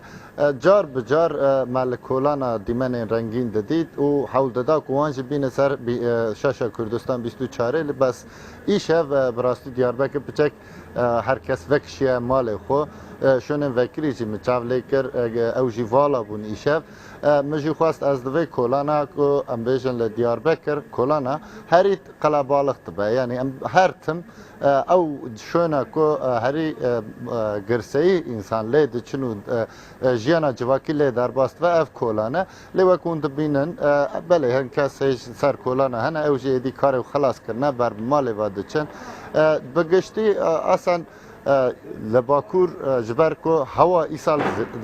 zû germ nebû îro gelek germ bû li vir lê beriya wî bi rastî hewa hînik bû ji ber wî jî di meha Remezanê de ev jî wek derfetekî wek cê dilxweşiyê bû ji ber ku em bêjin havînê hem roj dirêjin hem jî tîbûn û birçîbûn jî duê bi germahiyê re zêdetir dibû li Bakur tiştê ku derdikeve pêş ev e piçek li nav bajara divê mehêda em bêjin ew teqemenî û alozî kêm bûn millet hêj bêtir heta saet 1:30 li qehwexana li kafeteryaya û li şonên xwarinê rû dinin bes piştî 1:30 hêdî hêdî karim bêje hemû kolanên Diyarbekirê vala dibin di ciyê metropolîkî de bêtir dişibe em bêjin qezayekî yan jî navçeyekî ku em bêjin piştî saetekî hemû jiyan lê radweste bi rastî Diyarbekir fêrî vî dîmenî nîne lê em hêvîdarin di demeke Kurd te hem aloziyên li vir xilas bibin hem jî em jî li ser van kolanan her tim em bêjin dîmenên rengîn yên ji jiyana civakî bigînin ser ekranê bila ew hebe em negînin jî dibe ڕاستیژی هەفکارێ مە سەدەقەرەن ڕاستیژی ئەم jî بەحسەیەکی بکەین دیمە jî بیریاوان یعنی دیمەنên xۆş yên pêkvejiyanê yên keyfê yên nava Bakurê Kurdistanê taybetî Diyarbekirê kiriye êdî yani kêmbûyîne lê hêşta hene pîveyekê eger tu şevek vedî gelme da bu hêşta xelek li ser cadeyê bînin ka çawa li başûr me hevkarên xwar girtin êdî xelek berdam li ser cadeyan e min jî lî xwarina paşîvên heta ji derve jî di wê derê jî ew يعني اف اشتي اف يعني آلوزی دی نمینن و جرا کدی جان آسایی و اگر تو صدق ارن هفت کاریمت بشه که راستا خوش دیاربکر دیان مداوی زور زور سپاس بوده. ولی تماشاگران اینجا امده دوباره فکر نوه الجم دکتری و بحثا روماتیزم کین و جاری ام بحثا خرابترین تشت بود توجبین روماتیزم و باشترین تشجی کمروف توش نبته و یه جدیر بود. بله. وەکو باسمان کرد ئەو زۆر ڕۆماتیزمانەی کەوا گوتمان ماسکۆ و بەستەرەکانە چی شتێک خراپە بۆی مثلا ئەگەر چێش زیادبی مەسەلەن زۆر نەجوولێەوە چێش زیادبی ئەو یەک دومین هەندێک شتێ مەسەڵەن وەکو جگەرە کێشان شتێکی باش نییە تا بەرین کێشی بەحسە جگەرە کێشانێ کرد بەڵێ جگەرە کێشانێ کاریەگەریەکە سەد هەیە مرۆڤ تووشی ڕۆماتیزمی بێت یعنی نەخێر جگەرە کێشان خۆی ڕاستەوخۆ کار ناکات سەر ڕۆماتیزم بەڵام وەکو باسم کرد چەند دەبینی ئازاری پشتی هەیە ئازار ماسۆکانی هەیە کە جگەرە دەشێشی ئازارەکە زیاد دەبی لەبەر ئەوەی ناهێلی ئۆکسسیژین و خواردن بە شێوەیە ڕێک پێ بگاتە ئەو شوێنە دەوانەکان تەسک دەکاتەوە بە ناڕاستەخۆ ئازارەکە زیاد دەکاتن لەگە جگەرە نەچێشی باشترە و ئێستا کە ڕوون بوویتەوە حتا ڕۆماتیزمی ڕەتەوی ئەوەی باسی دەکەین کە درێژخایانە لەگەڵ ژیانی نەخۆش لەوانەیە لەگەری بمێنێتن ئەوەش ئەوانەی جگەرە دەچێشن حتا ئەو دەرمانێک کە بەکاردێنن کەمتر کاریگەری لەسەریان دەبێتن دەرمانەکەش کەمتر کاریگەری لەسەر دەبێتن یعنی ئەوانەی کە جگەرە دەچێشن ئەوانە ئەو گروپە زیاتر ئەگەری ئەوە هەیە کە ڕۆماتیزم لیان ڕوو بداتن بەڵام ڕاستە خۆ ناڕاستەخۆ کاریگەری هەیە و کەم جوولە وەکو باسمان کرد ئەوە شێک لە هۆکارەکانی ڕۆماتیزم تا بەحسە تشتێ باش کردە یعنی بەری ئەوختە مەدگەل سدقیت ئەو خفتە بەحسە ئاوەی کرد بەڵێ و خواردنە ئاوێ هەتا چ ڕۆدایکیەوە باشە ئەو خواردنەوە زۆر پێویستە لەبەر ئەوەی ئەوەن خوێنەکە شل بیتن بە ئاسانی هاتوچوو بکاتن ئۆکسسیژینی خواردن بۆ هەموو شوێنەکانی لەش بڕواتن گورچیلەکان باشتر ئیش دەکاتن ئەگەر ئای بۆ بچیتن و دەپارێژێتن لە ناوچوونیان لە خودیان لە ئەزیێت پێگەیشتن هەتا ئەوانەیە کە بە ڕۆژیش دەبن زۆر پێویستە حسابی ئەوە بکەن ینی ئەوەندا ئەو بخۆنەوە لە بینی مەسەلەن بەربانگ هەتا لە ڕۆژشکاندن هەتا بەیانەکەی ئەو شش هەتا مەسەلەن ده بەرداغ ئاو بخۆنەوە لەوەی ماسوەکانیان وشک نەبێتن جوگەکانیان وشک نەبێتن کاریگەرێکی خراپ لەسەر لەشیان دروست نەبێتن بە تایبەتی وەرزشەوانەکان ئاو زۆر پێویستە لە بۆ لەش بە تایبەتی ئەمە لە وڵاتێکی گەرم دەژین ڕەمەزانەکەمان لە کاتێکی گەرمە بە زۆر پێویستە ئەمە گرنگی بەوە بدەین بە ئاو بدەین باش دکتۆرم بەحسا چارەسەرکردنەوە ئیدی مەگوت ئەگەر خۆ پارێزین ئەم وەرزشی گەلە بکەین ئەگەر کەسێک تووشی ڕۆماتیزمی بوو ئەو چاوە وەرزشێ بکەن ئەو چاوە کۆنتڕۆلکردنە ڕۆماتیزمی بکەن یان ژی تایبەتی ژیان بەحسا سەوافانێ بکەین باش سەوافان بکەین بەڵێ سەوافان وەکو باسمان کردین هەندێک وەرزشی تایبەت دەتوانین بدەین نەخۆشەکە و حەبی ئازارشکێنیشی بدەین دەرمانی ئازارشکێن ئازاری کەم بکەینەوە بۆی بتوانین جوولەی زیاد بکە لە هەمان کاتە ڕێنمایی خۆراکی بدەینێ یاین چه خۆراکە بخواتن لە بۆی باشە و چۆن بتوانین چێشی ئەگەر زۆربی کەمی کاتن یعنی کەمکردنەوە چێش زۆر کاریگەرە لەسەر مەسەلە بلێن چۆک ئەگەر سەوافاین چۆک هەبیتن چێش زۆر دەورێت و 10 کیلۆ زیاتر لەسەر قورسای لەسەر یان کەمتر بیتن مەسەلەن دەبێت 100 کیلۆیە لەو حالتێ لەوانە 20 تا 25 کیلۆی چێشی زیاد بیتن ئەتۆ ئەو قورسایە لەسەر ئەژنۆیە خۆشی ئێسقانەکان تۆزێک سوایە زۆر تەسیر دەکات دابەزینی چێش کاریگەرە و مەسەلەن ئەگەر جوگەکانی چۆکی بوو ئەمە ئەو ماسوولکەی چارسەری پێدەن ئەوانەی ڕان ئەو ماسوولکانە ئەگەر بەهێز بکەین زۆر یارمەتی جوگەکان داتن حتا ئەگەر جوگەکە تۆزێک توندیش نەبیتن توندی دەکاتن بەهێزکردنی ئەو ماسوولکانی ڕان زۆر گرنگە لە بۆ ئەژنۆ کەمکردنی چێش ئەوە دوو بە خواردنی تەندروست بخواتن لە بۆ ئەوەی کڕکراکانی بەهێز بکاتن باشان بەسی نەخۆش مەسەن وەرزشەکە بچی بکەین گەلە جۆرە نوژداری گوتیان نەخۆشی ئەگەر سەوافۆن تووشی سەوافۆنی بووی ئەگەر مەسەلەن بتڵێکی یۆنژی قودیەکی لپن پێ خوبدانی بەس هۆسە بینی و بیت شتێکی هۆسە هەیە وەرزشەکە هۆسا بچیکژ هەیە ڕاستە مەسەلەن ئەمە هەندێک وەرزش هەیە مەسەلەن 4-5 وەرزشی زۆر ئاسان هەیە دەیاندێنێت لەبۆی ئەو ماسوولکانە بەهێز بکەن یەک لەوانە ئەوەیە بزەوت ئەو کە ئەو جوولەیە بکاتن ئەو زۆرتانی پێی بڵن کا یان شتێک لەژێر پێدان ئەو حرەکەی بکاتن دەتوانی يعني هندی بشید زیاتر به حرکت هنی بکد باشه اخوی دبی حرکت بشه زان سپیانک با خیرایی بک بسری دبی لسر خوی بکاتن لهر دو حالت لجر کنترل خوی بلا جولانه وکان دو تمرین دیگه دی مثلا اشتغل لجر چوش داد نیت محاول لک بیگوشی و شلیب کاتوا بله دست علی اینانو برنوان بله اینانو بردن دتوانی بوشی بکاتانی برانبر به حزب که مثلا تو دست دادنی محاول لک دست بعض لبو جوروا به همان شو لبو دروا مثلا محاول لك يعني قوتي دخيل سري دخيل سري بيج مثلا دتواني تو دتاني هيزك بخيل سري لبو اوي زياتر قرصاي بكوتو سر ماسكا مثلا بلين تشيسيك برنجي تيدا ياخذ قومي تيدا كي لسه بيد دادني محاول لك بلندي كي نيوكيوا او زياتر فشار دخيل سر ماسكا بوي بقوتر بيتن او لبدايه ناتواني تو قرصاي زور دابني بس دس بيدكي واستا دنیا بۆ ئاراستەیە دەڕواتن وەرزشی وای بدەیە بتوانێتن لە ماڵ لە شوێنی ئیش لە شوێنی ئیسراحەت بتوانی بکاتن نەگە تو ینی وای لێ بکەی مەجبوری بێتە نەخۆشخانەیان بێتە شوێنی یادە ئەو شوێنە تو لەوێن دەڕێزەکانی بۆ بکەی بە ئاسانترین شێوە ویدی ئەم دووبارە ئەم بەس بوو تەماشەوان ئەم دووبارە یانێڤۆن یعنی حرەکەین دکتوری کرین یاکی ڕاکردن و داناپەی زیاتر بوو چۆکی ئەوە باشە ڕاکردن ڕان بەخۆت بەهێز دەکەی کەمان بەهێز کرد ئەو جونگانە پارێزراوە دەبێتن یا دوێ یا دوێ مەسەن دەست ئەوە دابنەی محاولەکەی بە چۆکت زەغر لەسەر دەست بکەی لە بۆ ژوورەوە سێمیان دەست ئەوە دانێ محاولەکەی دەست لە بۆ دەرەوە پاڵ بدەی و ڕینشتنەکەەوە تەندروستە تەندروست ئەگەر بتەوێت دەتی برێک بێ پێشتریش محاولە بکەی چۆکشت بڵندکەی بەو شێوەیە و تشتێکی پێس پێوە بێت قورساییەک ئەگەر دتانی قورسایك لە سێردا مەسەن شتێک بەو شێوەیە دەتوانێت دابنێ محاولەکەی بڵندیکەی تەمام زۆر بە شێوەیەکی زۆر ئاسانیان شتێک بتن لە بەرزی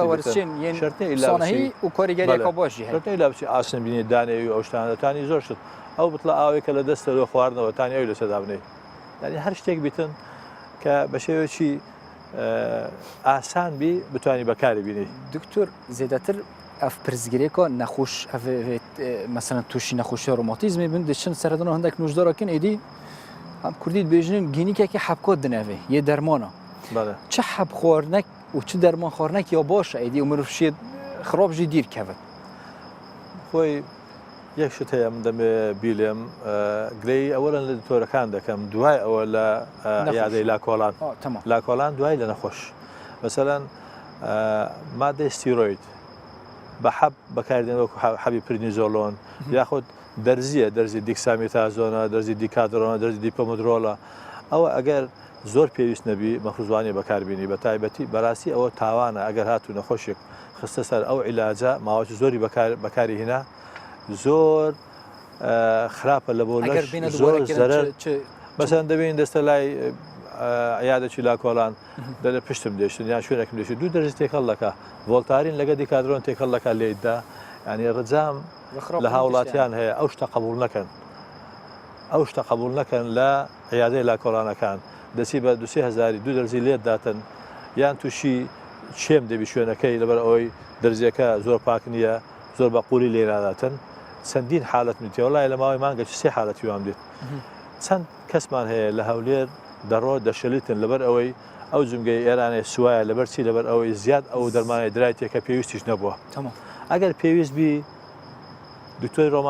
ڕۆماتیزم بۆی بنووسی ئەیش بۆ ماوەیەکی کورت بۆی دەنووسیتن زوو ڕای دەگری یا من ئێستا نەخۆش دەبینین 3 ساڵ 5 ساڵ ئەو دەرمانە بەکاردێنێتن نییە لە دنیا هیچ ڕێنمایەک لە دنیا نییە بلێت تو لە بە ڕۆماتیزم 5 ساڵ بەکاری بینە دەیە لە سەرەتای نەخۆشیەکە بەکاردێن لەبەر ئەوەی دەرمانێکی سەحریە زۆر زوو ئیش دەکاتن زۆر زوو جنگەکان وا دەکا ئەستور بوون و ئێشی نەبینێتن بەڵام لە عینی کە دەرمانێتی دەدەیە درێژخایەن کە کەمتر زیانی هەیە کە دوای چەند هەفتێک دەست بە ئیش دەکاتن کەەوە دەستی بە ئیش کرد ئەو دەرمانێتی وردەوەدا ڕای دەگری لە بینەکەشی بەسەڵان ساڵی جارە 2000 دەبین ڕۆماتمەکە لێ تون دەکات 4-5 ڕۆژ بەکاردێنی زیاتر نا ینی ئەو تکایم هەیە لە دکتۆرەکانی هاوڕێم کە ئەو شتانە بیر لێ بکەنەوە لە زیاتی 2000 بیر بکەوە کە ئەو دەرمان دەنووسی ڕزام لە مزەمیدەکان و پەرستارەکانی لاکۆڵانە ئەو تاوانە نەکەن ئەوە تاوانە دەرحەق بە ملەتی خۆمان دەکەین ئەوە گەندەڵیە بەرامە بە 2000 دینار ئەمە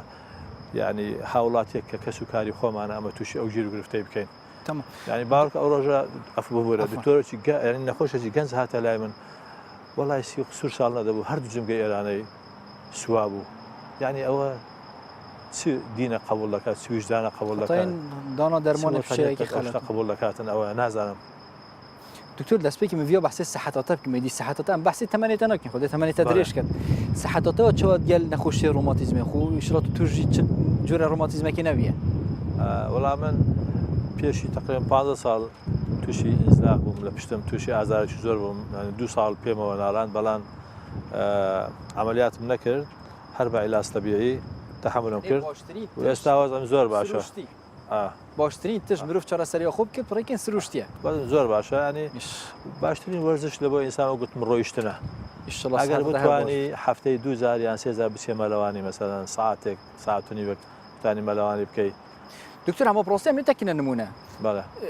لە شەکی ڕێک و پێک هێ نزانام تو وەرزشیشتکی یان مەلەوانێت سەکی وسەشتکی هەتا ئەمە بتا بکینە نمونە ئەم سەر ڕێکین دکتۆری بخۆ بچ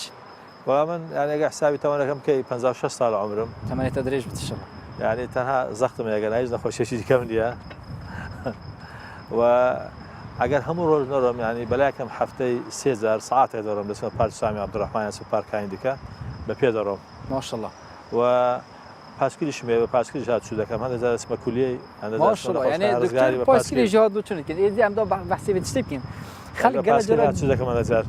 گەرە جۆ گلەیەشت کرد شەرمە و نزانم چاو ئیدێ بە دکتۆرە ماشەڵڵا شتی باشتری تایبەتمەندی لۆ شەرم بیتن تمام نەدزیە نەگەندەڵیە والله وایە وانە وایە یعنی ئەوە شتێکی باشە لە بەش حەتی خۆ دوای با خەڵکی چاو لەمە بکاتن یعنی با دوو کەس کە چاوم لێ دکتۆر مامەستای زانکۆیە و لەو تەمەنەی پاسکیل لاژاتن بامیش فێر بووم لێ خودی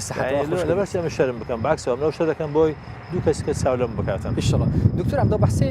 کۆریگەریە توشبینە پرۆماتیزمی یانجی سەوافانێ بکەین سەر ئەندامە دیێت لەشی مەسەلەن ئەو گۆشت و خینی سەروی هەستێکی ئەو چ کۆریگەری سەروی هەیە چ بوورە یعنی مەسەلەن چووکێر من تووشی سەوافۆنی بینە کۆریگەریە وێ سەوافۆنی سەر گوشت و خینۆل دەوروبەرێ چووکی هەیە وێ مەفاصلە یانجی نە سەوافان خۆی چۆنە وشی بوونەوەی کرخراکانە کرخراکەیە وشی دەبێتن لاواز دەبێتن وای لە ینی ئێسکەکان بەرێکتری دەکەوێتن دەسوێتن بەو شێوەیە و ئەو پەردەیە کە لە دەوری چۆکە کە ئاو دروست دەکات جاری وایە ئەو زیێدە ئێسکەی کە دروست بە لێ دەدا ئیزعاج دەکات ئاو زیاد دروست دەکاتن چۆک ئەستور دەبێتن دوای ئەوە ماسکۆکان و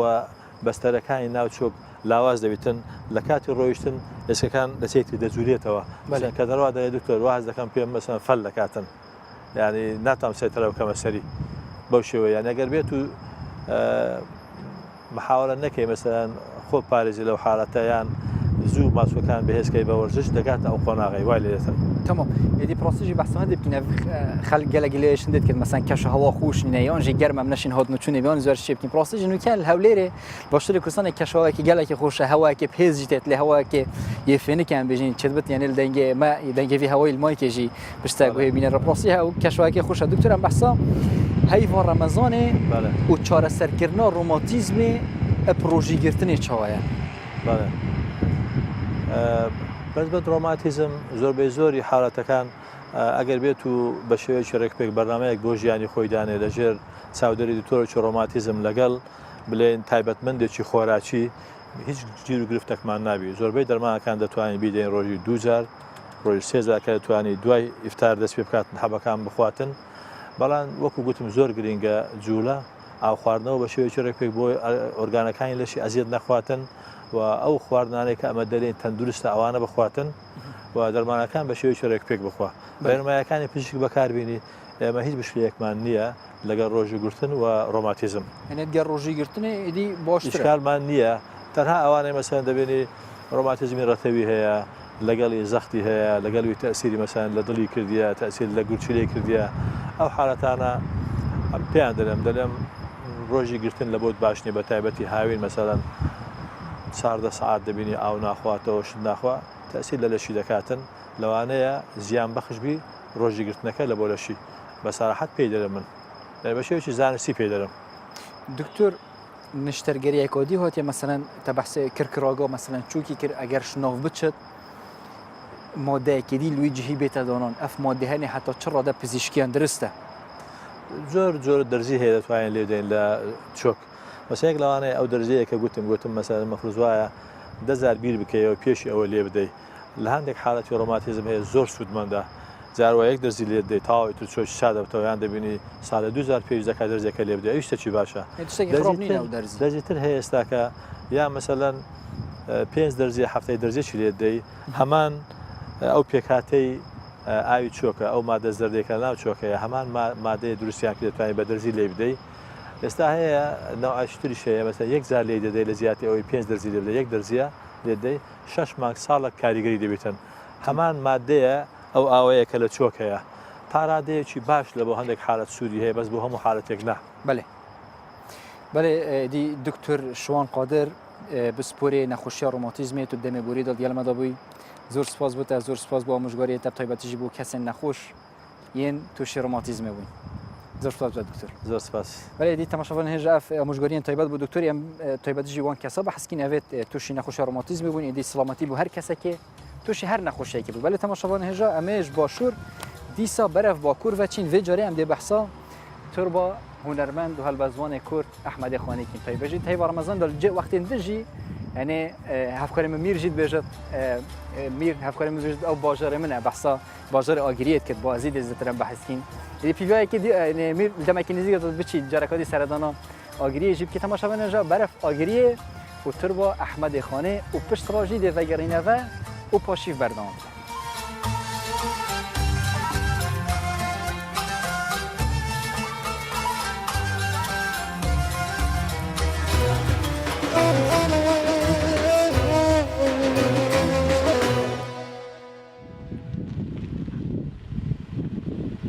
هلوسوان فیلسوف دیروکناز و متصوف احمد خانی در سال 1651 دا جدایک بویه و در سال 1707 دا لبازی نافچه آگری جانا خوش دستایه. احمد خانی در مزگفت قصر اسحاق پاشای دا درس اولی دایه او خدی برهم مموزین نوبهار بوچکانه ترب احمد خانی لبازی دا آگریه و روزانه سدان توریست سردان آویدکه سروک کماله چند احمد خانی جودت بیجان درباره فیلسوف و اولدار احمد خانی ده آخوی و دیاکر کو احمد خانی پشت آریستو و فارابی سیمین ماموسه فلسفه‌ایه. احمد خانی پروردهی خول جزیره لبوطان و لبتلیس استاندیه و لوان درم فقیه طیران احمد جزیری ناس کریه. پاش چوی مزگفتن بغداد، حلب و شامی و لوان مزگفتن دا فیری فلسفه کلاسیک یونانی بویه. پاش چوی مزگفتن کرمانشاه، تهران و اصفهانی. لوان درام فیری عمر حیام و مولا جامی بویه. احمد خانی جبو بازی گله کرینگه. او یک جبه سنم نینه. جبر هبونا تربا خانی باجر بوی وکی ناونده که توریزم باوریه. جبلی وی خانی لنافچه ملیتی کریه. او درسین اولی دای زاروکان. احمد خانی نتنه مله. آنج هندکار بو. هر و او هلوسوان ویجکار جواکناس و آسمناس بو. جبر و احمد خانی خودی جیک هیجای جبو ولاتین بازده. احمد خانی گرینگیاوی جبو گل کرداش بو گل کردستانی گلک تایبتمندی وی و گلک خباتی وی هیا یه هر یکمین احمد خانی عالیه ویژن دا عالیه ویژن ادبیات دا گلک خباتی وی هنه. احمد خانی هم بر همی خو همچه به گوتنی خوش بو پیشکت زمان کردی پیشنگی که مزن بو. آرمانجا وی داناسین و پیش بین زمان کردی بو. و جبر وی هم بر همی خو به کردی نویساندیه. خانی هیچ دویژه کردی دا راست علاقه یک مزن ته.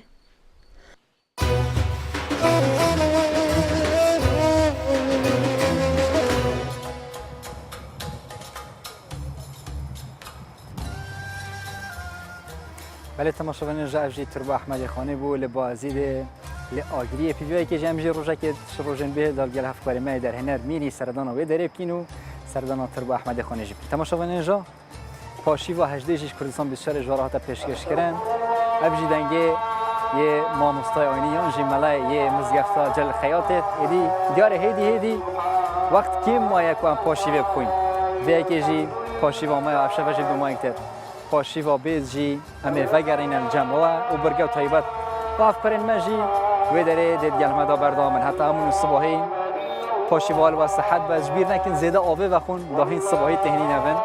حتی همون الصباحی خاطر هوا و هر شاد بشید